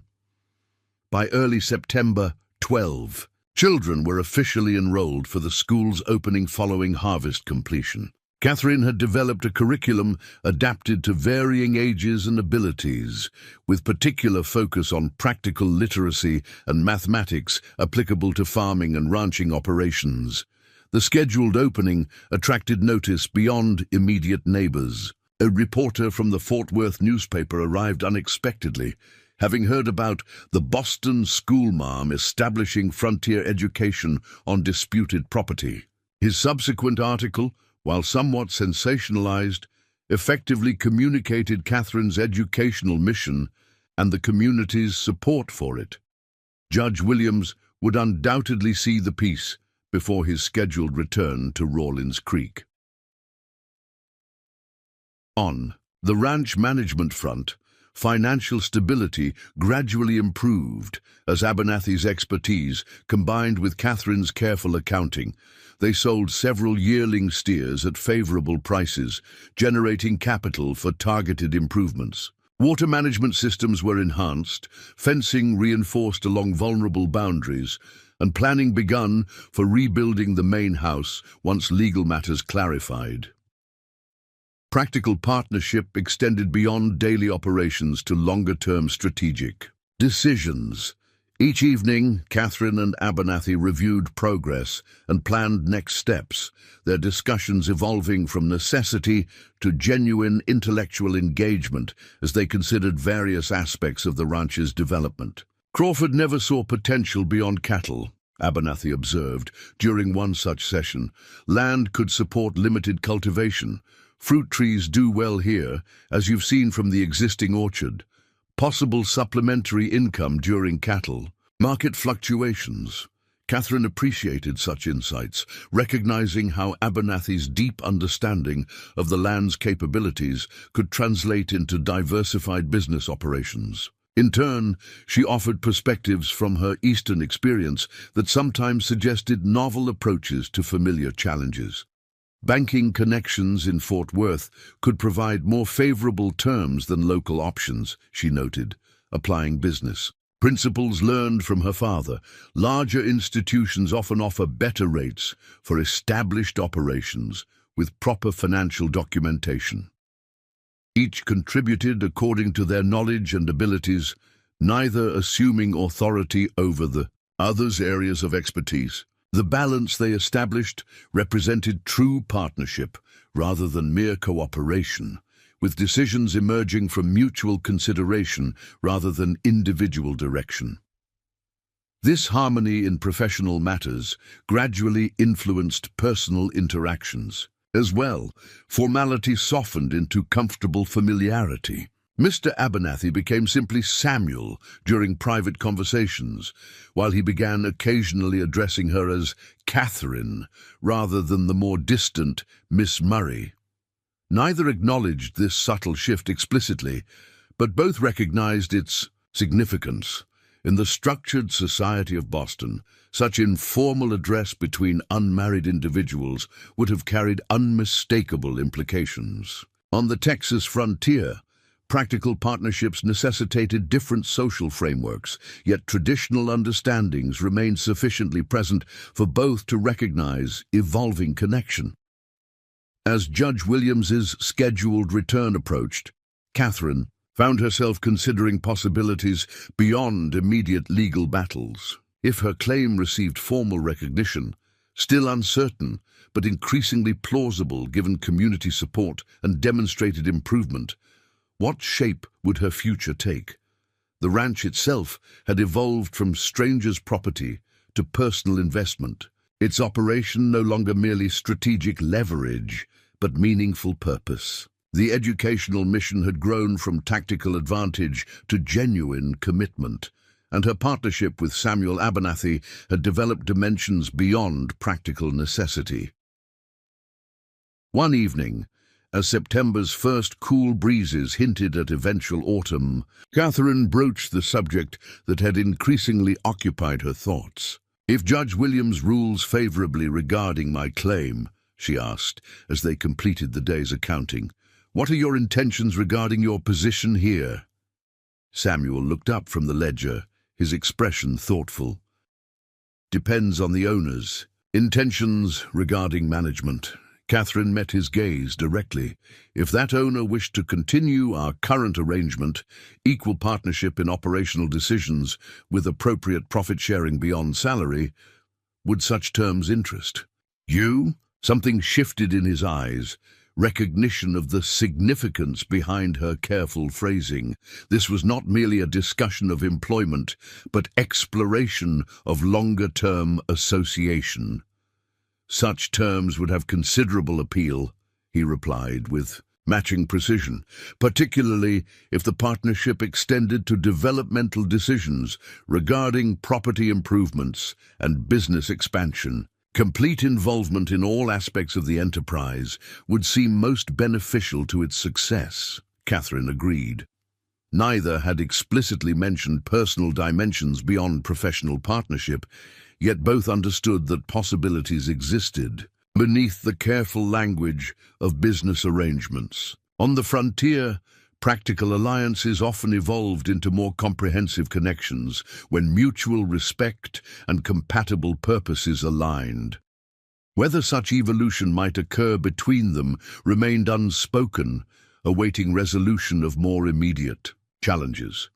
Mason's opposition continued unabated. Crawford's brother still maintained inheritance claims, and legal uncertainties persisted despite community support and property improvements. Yet as Catherine retired that evening, she felt genuine optimism regarding possibilities ahead. The burned homestead that had initially represented devastating disappointment had transformed through effort and alliance into something far more meaningful than her original expectations.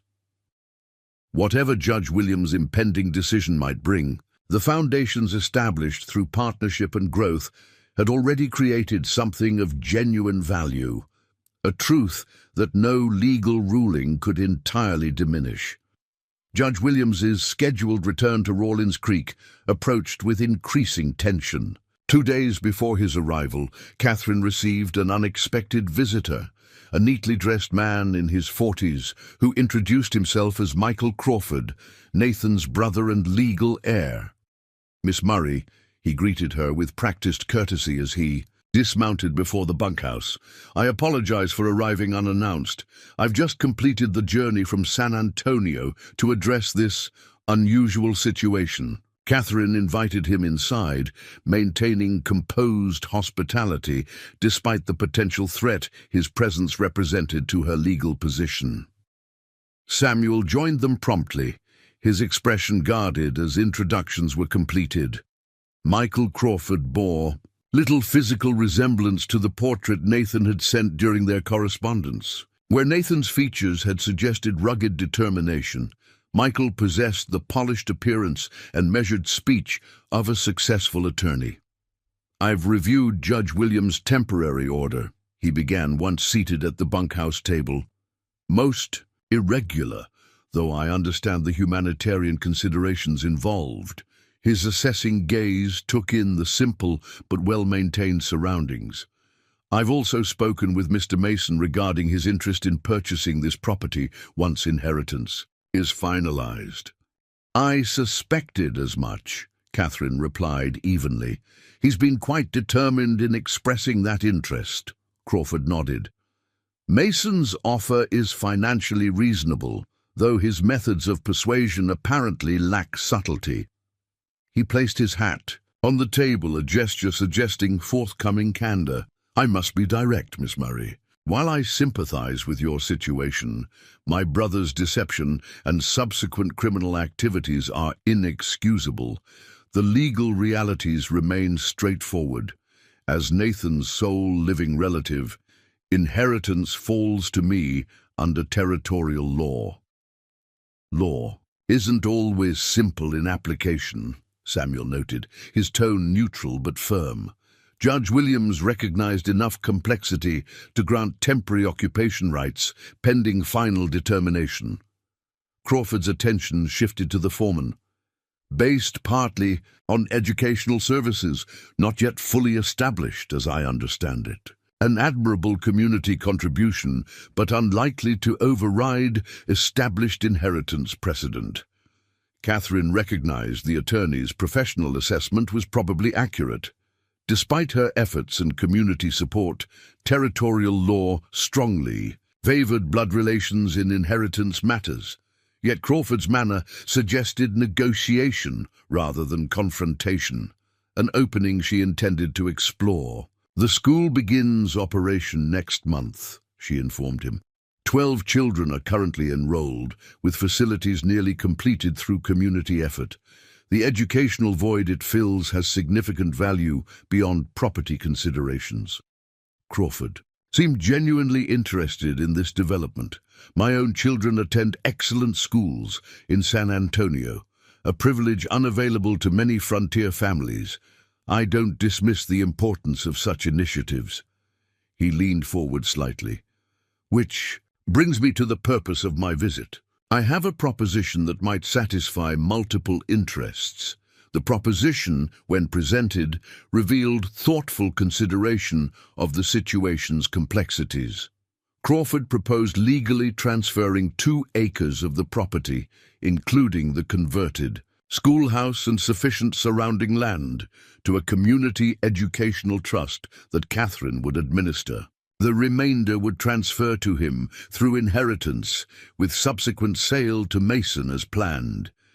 You'd retain your educational mission with proper facilities and community support, he explained. I'd resolve inheritance matters without protracted legal disputes. Mason would acquire the grazing and water rights that primarily interest him. All parties benefit from clean resolution. The offer was unexpectedly generous, providing Catherine legitimate standing to continue her educational work without the ongoing legal battle an outright claim would entail. Yet acceptance would mean surrendering the ranch operations she and Samuel had worked so diligently to maintain and improve. I appreciate the thoughtfulness of your proposal, she responded, carefully. However, our efforts have extended beyond educational services to maintaining the ranch as a viable operation. Mr. Abernathy's expertise combined with community support has preserved its productivity despite challenging circumstances. Crawford's expression registered polite skepticism. Ranching requires substantial capital and established connections, Miss Murray. Even with Mr. Abernathy's evident competence, sustainable operation demands resources beyond what teaching typically provides. Our financial position is stronger than appearances might suggest, Catherine countered, a statement Samuel reinforced, with a slight nod. And operational viability has been documented through careful accounting since my arrival. This information seemed to surprise Crawford, who had apparently assumed financial necessity would make his offer especially attractive. He studied them both with a new assessment before responding. "I see you've developed genuine commitment to the entire operation, not merely the educational component." He collected his hat, rising to indicate the conversation's conclusion. "My offer remains open until Judge Williams's arrival.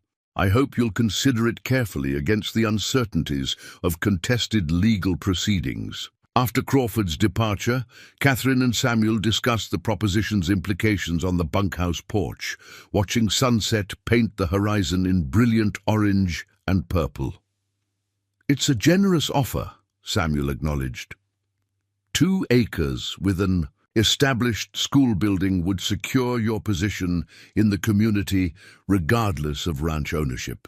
"But surrender everything else we've built," Catherine replied, her use of "we" deliberate and significant. "The cattle operation, the garden, the orchard, all the improvements and plans we've developed together." She turned to face him directly. "I didn't come west seeking easy resolutions, Samuel. I came seeking possibility on my own terms." His weathered face showed something beyond professional appreciation, a personal investment in their shared enterprise that transcended practical partnership. "Crawford's right about legal precedent favoring blood relations. Judge Williams may acknowledge your contributions without granting property rights." "Then we present the strongest possible case for exception," Catherine decided. "Not just the school, but complete operational improvements, community integration, and viable business management. If we lose, we consider Crawford's fallback offer." The strategy established, they turned attention to final preparations for Judge Williams's arrival. The schoolroom's completion took priority, with Joshua Simmons working extended hours to finish interior furnishings. Catherine prepared comprehensive documentation of improvements, expenses, and business projections, creating a compelling record of stewardship. Community support manifested through practical assistance and formal statements. Luther Simmons drafted a petition signed by neighboring families requesting consideration of educational benefits in property disposition. Emily, now fully recovered, organized a demonstration of student readiness for the judge's visit. The evening before William's scheduled arrival, Catherine reviewed their preparations with Samuel in what had become their customary planning session. The ledgers showed careful accounting. The property improvements were documented with before and after descriptions, and statements of community support were arranged for presentation. "We've built the strongest possible case," Samuel concluded, his confidence genuine despite the legal obstacles they faced. "Whatever happens tomorrow," Catherine said quietly, "I want you to know that these weeks have taught me more about purposeful living than all my years in Boston. This partnership has value beyond property rights." The personal dimension beneath her words hung in the air between them. Samuel's expression softened from professional assessment to something more meaningful. "Some partnerships transcend legal definitions," he replied, the simple statement acknowledging possibilities neither had explicitly addressed. Further conversation was interrupted by the arrival of Jed, his usual stoic expression replaced by urgent concern. "Riders coming from the east," he reported. 6, maybe 7, moving fast with torches." Samuel was immediately alert, interpretation immediate. "Mason, making his move before the judge arrives." He moved toward the gun rack with practiced efficiency. "Catherine, gather the documentation and secure it in the cellar. Jed, get Billy and check the north fence line. They'll likely have men approaching from multiple directions." The calm precision of his response steadied Catherine as she collected their carefully prepared materials. The ranch's storm cellar, dug beneath the old bunkhouse, provided secure storage for documents that represented their legal position. By the time she emerged, Samuel had positioned himself on the porch, rifle in hand, but not raised. Present deterrence rather than immediate threat. Catherine took her place beside him, the revolver he had taught her to use holstered at her hip. The approaching riders materialized from gathering darkness, Mason at their lead with burning torches casting ominous light across the property. They halted 30 yards from the bunkhouse, spreading into a loose semicircle that effectively surrounded the main buildings.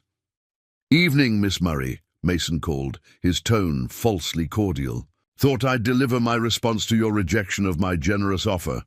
He gestured toward the newly completed schoolhouse. "Fine building. Be a shame if an accident befell it before the judge's visit tomorrow." The threat was unmistakable. Destruction of the schoolhouse would eliminate their strongest evidence of meaningful improvement and community benefit, the foundation of their legal position with Judge Williams. Trespassing with the threat of arson carries serious consequences. "Mason," Samuel responded, his voice carrying calm authority, "Judge Williams takes a particular interest in interference with legal proceedings." Mason's expression hardened. "No judge here tonight, Abernathy. Just neighbors resolving property disagreements directly." He signaled to his men, "Burn the schoolhouse. Leave the main building standing as courtesy to the lady." Before his men could act on the order, a new voice entered the confrontation. "That won't be happening, Mason." Luther Simmons stepped from the shadows beside the barn, shotgun in hand. He wasn't alone. Daniel and Joshua Simmons, Robert Henderson, and 4 other neighboring farmers emerged from various positions around the property, all armed and grimly determined. "Communities invested in that schoolhouse," Luther continued, his aged voice steady. "Won't stand by while you destroy children's opportunities for spite and profit."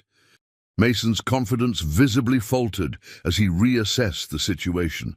What he had planned as intimidation of an isolated woman and a one-armed foreman had become potential armed conflict with multiple opponents. "This doesn't concern you, Simmons," he attempted, authority diminishing in his tone. "Property dispute between legitimate parties." "Educational opportunity concerns every parent in this district," Luther countered. "Judge Williams granted temporary authority to Miss Murray. Your quarrel can wait for his ruling tomorrow, without destruction of community property tonight."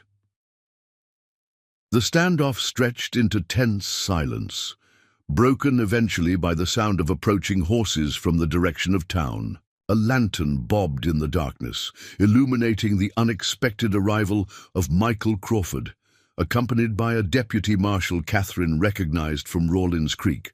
"Marshal Taylor," Crawford called as they approached. "Glad we found you before." Violence erupted. He addressed the assembled group with practiced authority. "I received word of potential disturbance at my brother's property and thought legal representation might be prudent. Marshal Taylor kindly agreed to accompany me from town." The marshal, a weathered man with the hard eyes of someone familiar with frontier violence, assessed the situation with professional detachment. "Evening, folks.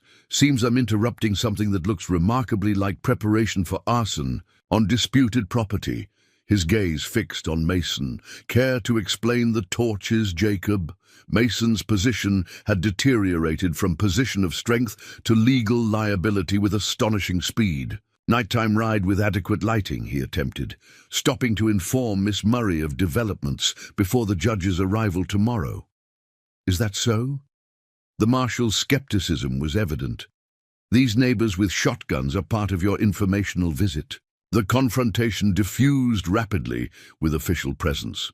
Mason and his men extinguished their torches and departed under the marshal's watchful eye, their attempt at intimidation thoroughly neutralized by community intervention and unexpected legal witness.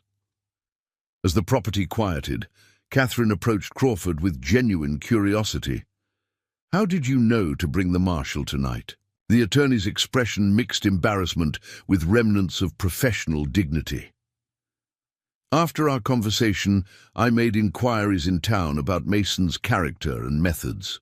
The bartender at the Rawlins Creek Saloon mentioned overhearing plans for tonight's visit while Mason's men were drinking. Professional interest in orderly legal proceedings prompted my response." Crawford's intervention revealed complexity beyond the straightforward inheritance claim he had presented. Whatever his legal position, he apparently possessed ethical boundaries that Mason's methods had exceeded. "Thank you," Catherine said simply. "Your action prevented potential tragedy." "Self-interest, Miss Murray," Crawford replied, though his expression suggested more complex motivation. "Property destruction before legal disposition serves no one's legitimate interests." He glanced toward the schoolhouse, now secured by community members acting as informal guards. "I'll see you at Judge Williams' hearing tomorrow, perhaps with adjusted perspectives on all sides." After Crawford and the marshal departed, the neighbors maintained a vigilant presence throughout the night, rotating watches to ensure no further attempts against the property. Luther Daniel and Joshua Simmons refused to leave, establishing themselves as witnesses to both Mason's attempt and the community's response.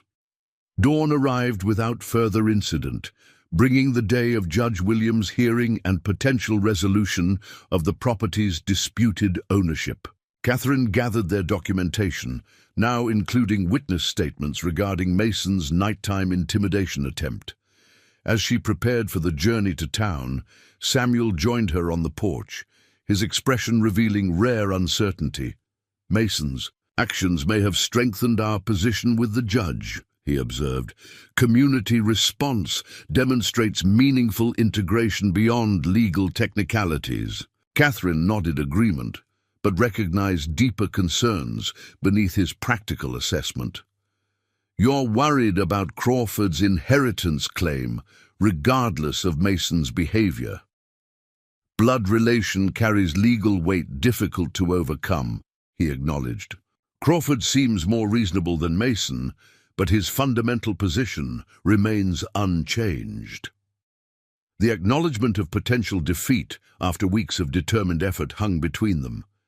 If Judge Williams ruled solely on legal precedent rather than community benefit and operational improvement, their partnership, at least in its current form, might end today. "Whatever happens in town," Catherine said quietly, "the value we've created extends beyond property ownership.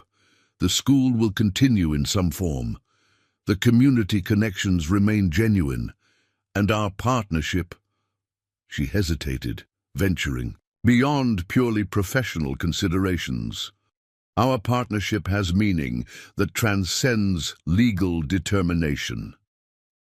Samuel's weathered face softened, the professional mask briefly setting aside to reveal personal investment. "Some partnerships find ways to continue regardless of circumstance," he agreed, the simple statement acknowledging possibilities beyond their current arrangement.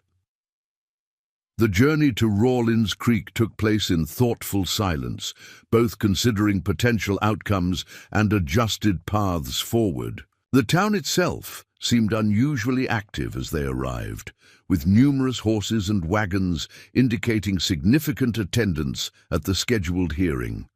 Simmons Mercantile, site of Judge Williams' temporary court, overflowed with interested parties. Mason and several associates occupied one side of the room, while Crawford sat alone at a small table, reviewing documents with professional focus. Most surprising was the presence of numerous neighboring families, including the Simmons, Hendersons, and others who had supported the school's development.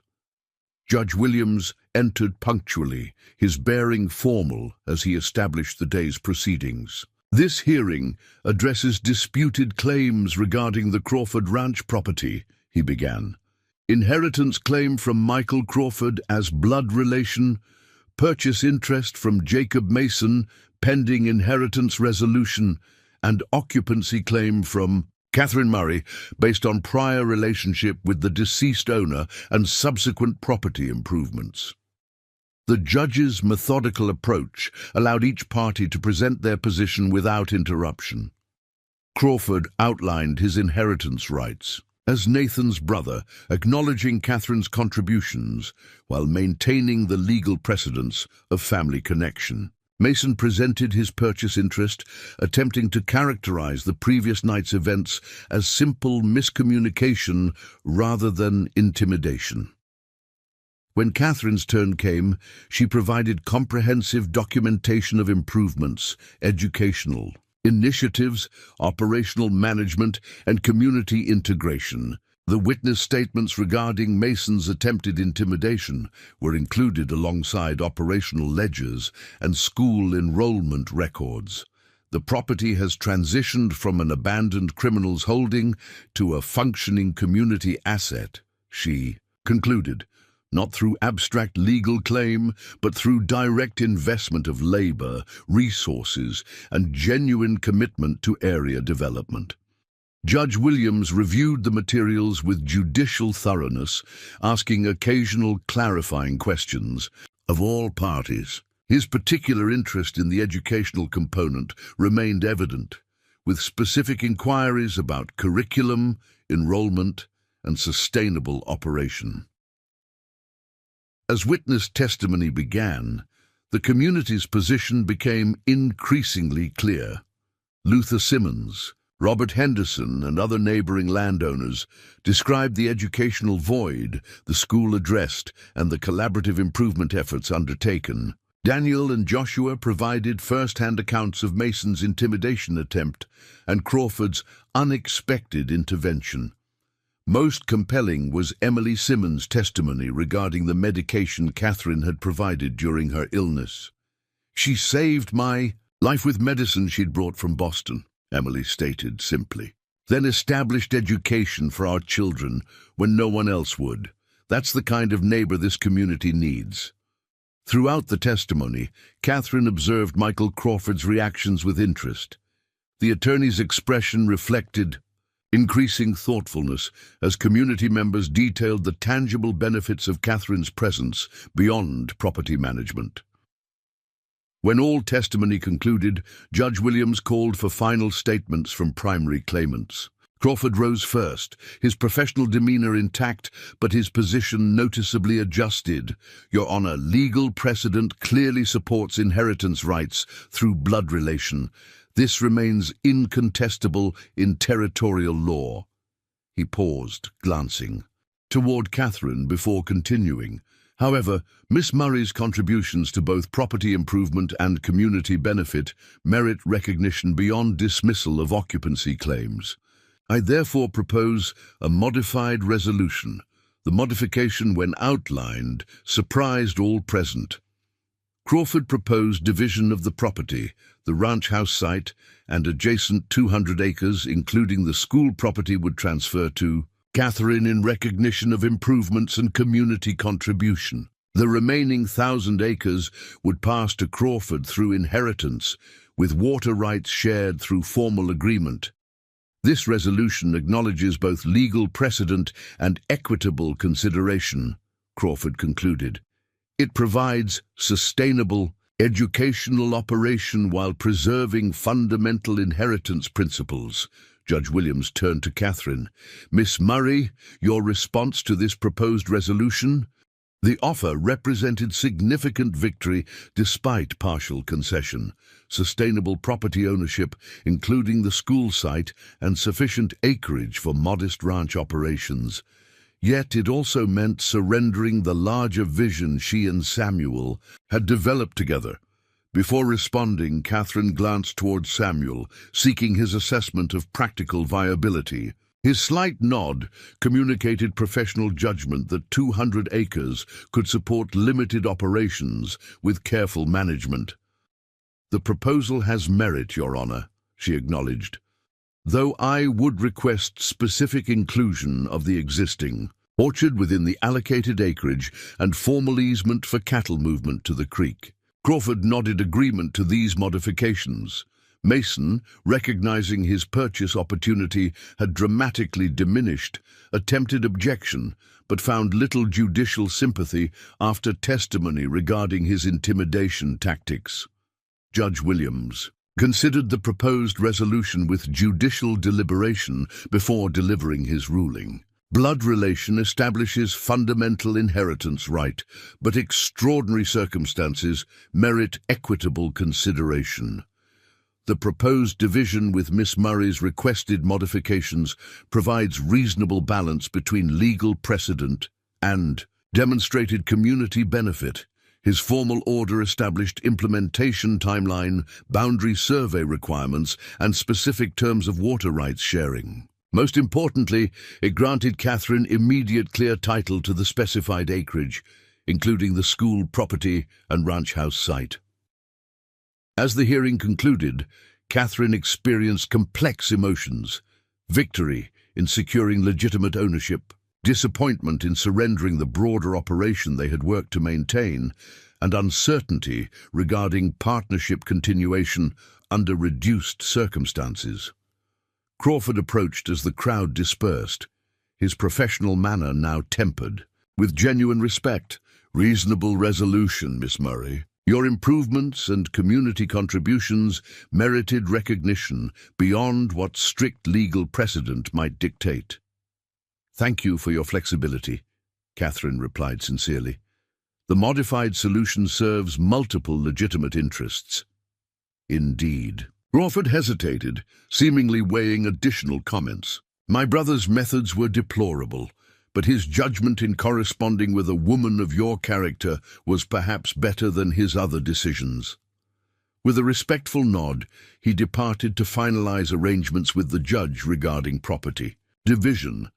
Outside the mercantile, community members offered congratulations and expressed satisfaction with educational continuity. The 200 acres would support the school and provide Catherine legitimate standing independent of charity or temporary accommodation. The critical question, how this modified resolution would affect her partnership with Samuel, remained unaddressed amid public proceedings. That conversation awaited their private journey back to a property now legally divided between new ownership designations.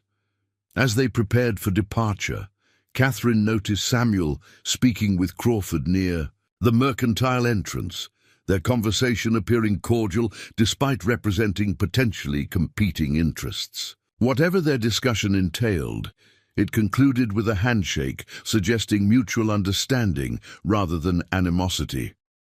The resolution had established new boundaries requiring adaptation of plans and possibilities. Yet as Catherine observed Samuel's approach, his expression conveyed not disappointment but thoughtful consideration of adjusted opportunities, the same practical resilience that had characterized their partnership from its beginning. The journey back from Rawlins Creek carried a weight of unspoken questions. Catherine's newly established ownership of 200 acres represented significant victory, yet also necessitated revision of plans developed for the full property. How this modified circumstance would affect her partnership with Samuel remained the most pressing uncertainty. They traveled in thoughtful silence until reaching the halfway point, where a small creek offered a natural resting place for the horses. As they paused, Samuel finally addressed the question that hung between them. 200 acres with the house site and orchard can support modest operations, he observed, professional assessment providing foundation for personal considerations. Not the full cattle program we'd planned, but sustainable with careful management. Catherine studied his expression, searching for disappointment or resentment in his weathered features. Finding neither, she ventured further. "Would such reduced circumstances still interest you as an operational partner?" Samuel's response came with deliberate care. "Depends on the terms being offered." "Equal partnership in all aspects," Catherine replied without hesitation. "Operational decisions, profit distribution, developmental planning." She paused, gathering courage for the more personal dimension. "And perhaps consideration of arrangements beyond business association, if such possibility holds interest." The careful phrasing maintained dignity while acknowledging developing personal connection beneath their professional collaboration. Samuel's expression softened, the reserve he typically maintained yielding to genuine warmth. Such comprehensive partnership would indeed hold considerable interest, he confirmed, matching her deliberate language before allowing a rare smile. Crawford and I discussed potential arrangements while you were speaking with the neighbors. This unexpected information startled Catherine. What sort of arrangements? Operational division that maintains integrated function despite separate ownership, Samuel explained. Crawford has no interest in direct ranch management, but recognizes value in experienced oversight. He's offered a management contract for his portion with living quarters and profit percentage. The implications crystallized immediately. Samuel could maintain operational involvement with the full property while basing his primary association with Catherine's legally established portion. The arrangement would preserve most elements of their planned collaboration despite divided ownership. That's remarkably amenable, Catherine observed, genuine appreciation mixing with lingering wariness. Did he explain his motivation for such generous terms? Samuel nodded. Professional respect for demonstrated competence, according to his statement. Though I suspect his legal practice in San Antonio holds greater interest than remote ranch management. This arrangement provides income without direct involvement. Whatever Crawford's motivations, the proposed solution offered a practical pathway forward that maintained most aspects of their developed partnership. The relief Catherine felt manifested in visible relaxation of tension she hadn't fully acknowledged carrying. Then our partnership continues, with adjusted parameters, she concluded with quiet satisfaction. Both business and personal considerations remain open for further development. Samuel's response was characteristically straightforward. I believe formal discussion of personal considerations might best occur after property boundaries are officially established. His tone softened the practical statement. Important foundations deserve proper timing and circumstance.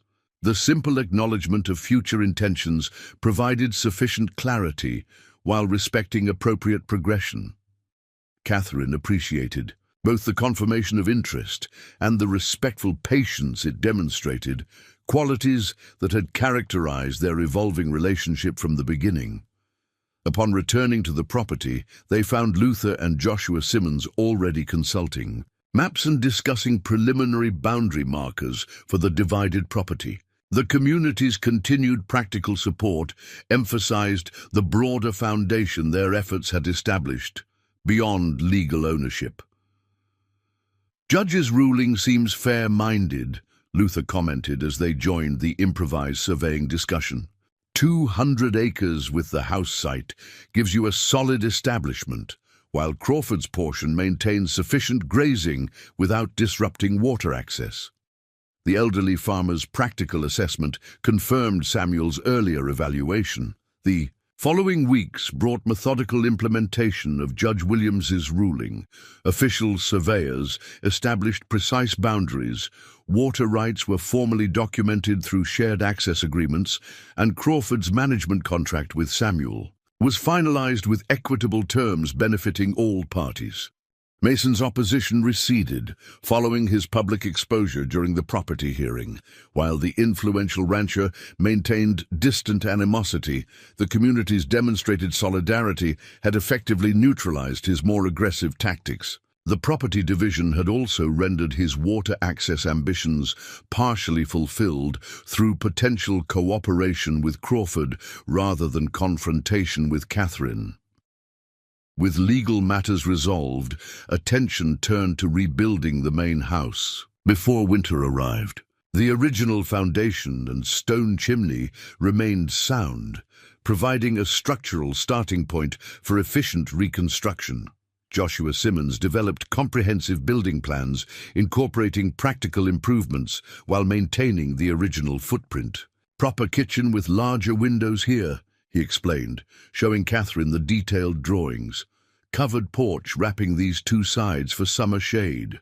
4 rooms instead of the original 3, with possibility for future expansion as needs. Develop, the reference to potential expanding requirements, carried delicate acknowledgement of developing personal circumstances without presumption. Catherine appreciated both the practical planning and the respectful awareness it reflected. Community participation in rebuilding efforts emerged organically, with neighboring families contributing labor alongside materials. Daniel Simmons organized rotating work crews that made steady progress while allowing participants to maintain their own necessary farm and ranch operations. Barn-raising tradition applied to house building, Luther explained, when Catherine expressed gratitude for such extensive assistance. Community takes care of its own. You've brought education and medical knowledge. This is simple exchange of valuable contributions. The schoolhouse officially opened in mid-October, with 12 students ranging from 6 to 14 years of age. Catherine established a practical curriculum addressing fundamental literacy and mathematics while incorporating agricultural applications relevant to frontier life. Morning sessions focused on essential academics, while afternoons integrated practical skills appropriate to various ages and abilities. Emily Simmons volunteered as assistant teacher 3 days weekly, her own educational background limited, but her enthusiasm and connection with children proving valuable assets. The arrangement provided necessary support while allowing Catherine to maintain involvement with property development alongside educational responsibilities. Crawford visited once during this period, arriving with formal property documents requiring signatures and bringing unexpected housewarming gifts, a modest library of books for both the school and Catherine's personal use. San Antonio offers certain advantages of civilization that should be shared when possible, he explained, his formal manner softened by genuine appreciation for the property's transformation. Education requires proper resources beyond dedicated instruction.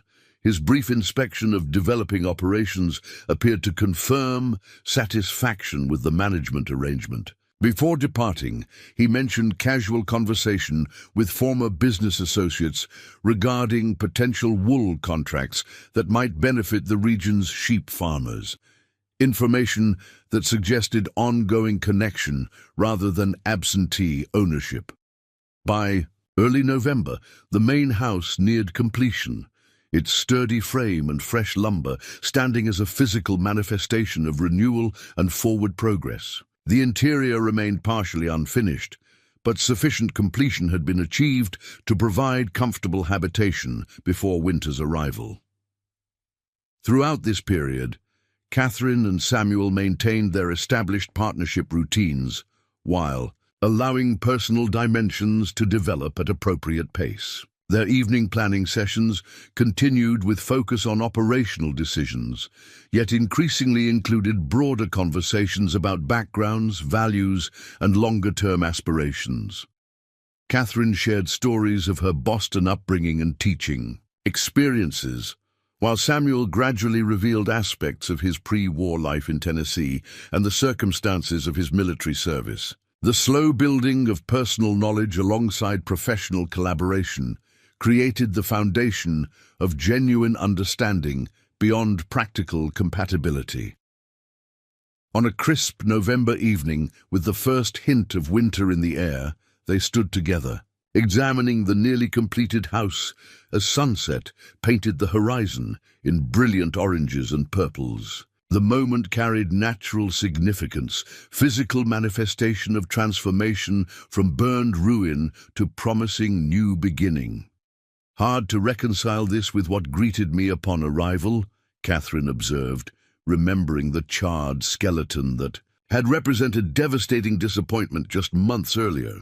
Seems almost providential in retrospect, the circumstances that appeared most disastrous creating opportunity for something far better than original expectations.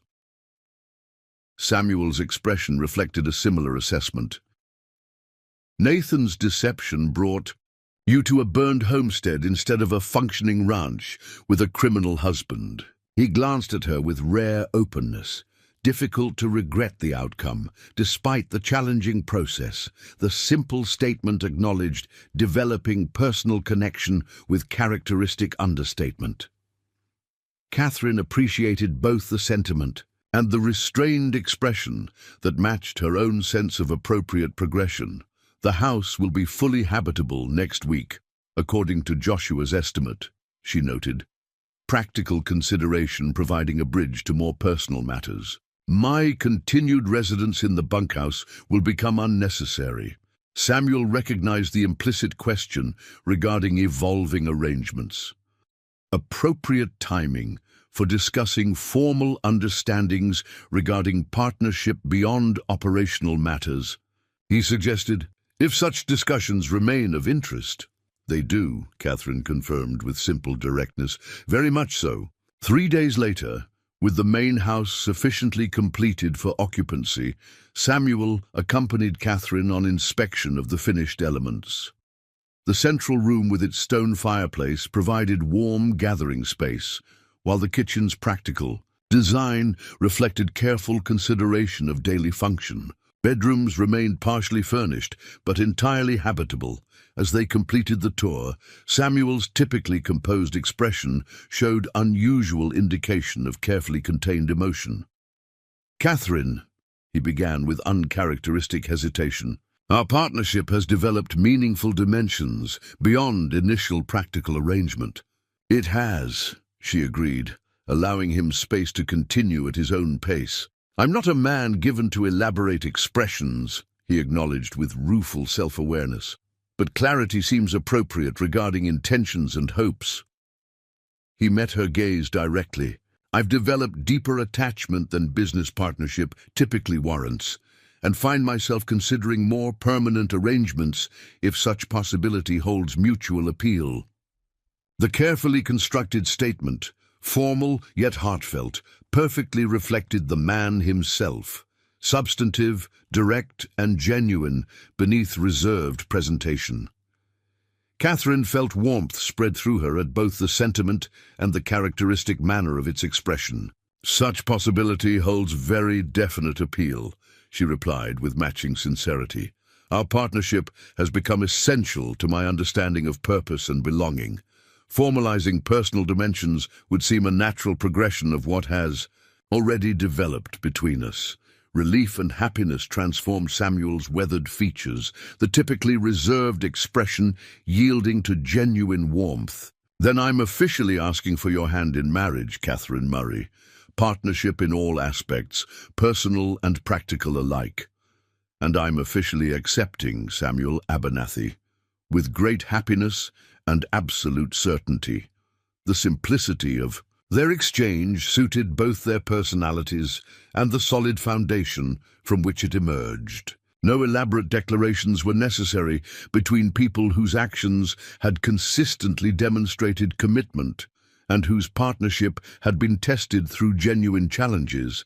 Their engagement became public knowledge the following Sunday when they attended church services in Rawlins Creek together. Community response reflected universal approval and distinct lack of surprise. Luther Simmons particularly seemed satisfied with the development, his weathered face creasing in knowing smile. "Figured that partnership was heading toward proper arrangement from early days," he commented after the service. "Good match of complementary strengths, community benefits from such solid establishment. Wedding plans developed with practical efficiency that characterized their overall approach. The ceremony would take place in early December, allowing completion of pressing seasonal work while ensuring formalization before the year's end. Judge Williams would return to Rawlins Creek for his regular circuit, providing official capacity alongside Reverend Harper's spiritual authority." As preparations advanced, Catherine wrote to her former headmistress in Boston, sharing the remarkable journey from mail-order bride arrangement to independent property owner and soon-to-be wife of a partner, chosen through genuine knowledge rather than desperate correspondence. What began as an apparent disaster, arriving to find my intended groom imprisoned and his homestead burned, transformed through unexpected pathways into circumstances far superior to my original expectations. The partnership Samuel and I have developed rests on mutual respect, complementary abilities, and genuine appreciation rather than desperate necessity on either side. I cannot help reflecting that Nathan Crawford's deception ultimately led to authentic connection that might never have emerged through conventional paths. The very challenges that initially appeared overwhelming became the foundation for demonstrating character and compatibility beyond superficial considerations. The response, arriving 2 weeks later, carried congratulations alongside thoughtful observation. Providence often works through seeming misfortune, dearest Catherine.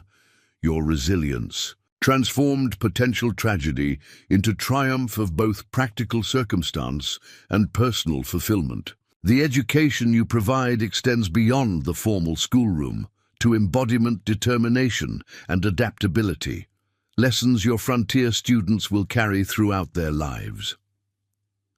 As their December wedding approached, the transformation of both property and personal circumstances stood as testament to possibilities that emerge from adversity when met with determination and principled action. The burned homestead that had initially represented devastating disappointment had become the foundation for genuine community contribution and personal fulfillment beyond Catherine's original limited hopes. The school flourished with growing enrollment as word spread throughout the region. The reconstructed house stood complete, its solid construction promising generations of useful service. The newly established property boundaries, rather than limiting operations, had created opportunity for innovative collaboration across ownership lines. Most significantly, the partnership that had begun through practical necessity had evolved into a life-altering connection based on demonstrated character, compatible values, and mutual respect, elements entirely absent from Catherine's original mail-order arrangement with Nathan Crawford. On their wedding morning, Catherine stood at the bedroom window watching sunrise illuminate the frost-covered landscape with golden light. From this vantage point, she could see both the schoolhouse where her educational mission had established community foundation and the orchards that promised future harvests far beyond immediate seasons. Samuel joined her without speaking, his presence beside her communicating shared appreciation for the moment's significance. Together, they observed dawn breaking over the property they had reclaimed from deception and disorder, transforming it through partnership into the foundation for a meaningful future. Not the arrival I anticipated when leaving Boston, Catherine observed softly, but an infinitely better outcome than original expectations. Life's curious that way, Samuel replied, his expression showing rare, unguarded emotion. What seems darkest often precedes most significant light. The observation captured the essential truth of their shared journey. Apparent disaster transformed through character and commitment into genuine opportunity. Deception unwittingly creating a pathway to authenticity. Burned ruins providing foundation for meaningful construction.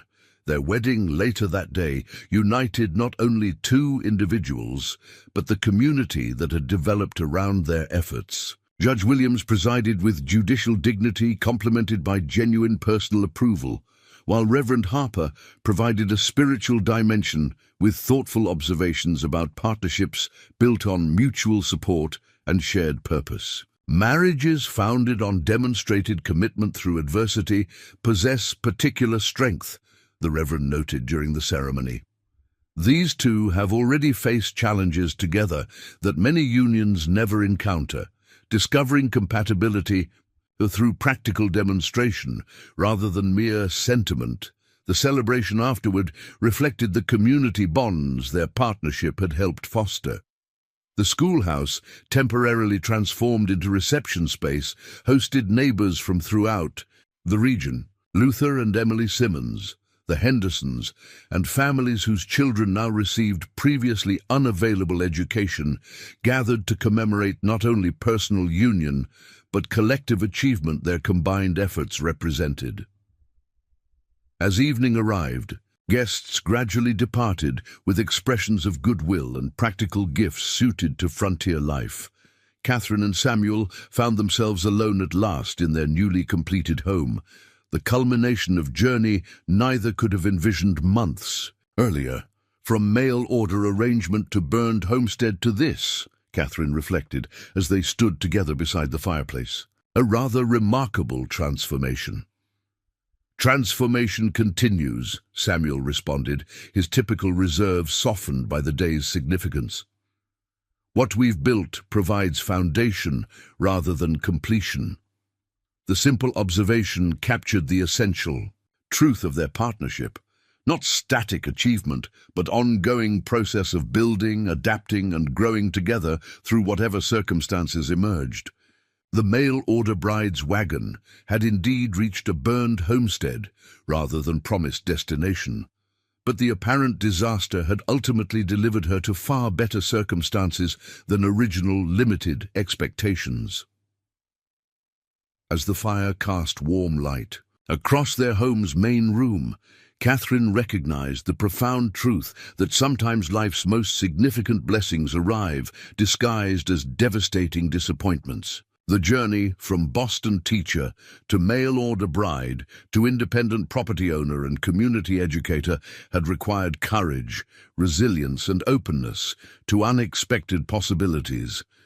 The partnership she had found with Samuel represented a genuine connection that transcended her original modest hopes, built on demonstrated character rather than desperate correspondence, strengthened through shared challenges rather than superficial compatibility, and promising a future of purpose beyond mere survival. Their transformation from strangers united by circumstance to partners joined by choice represented the most meaningful outcome of her journey west. Whatever challenges tomorrow might bring, they would face them together with the same determination and practical wisdom that had already transformed a burned homestead into a foundation for a flourishing future.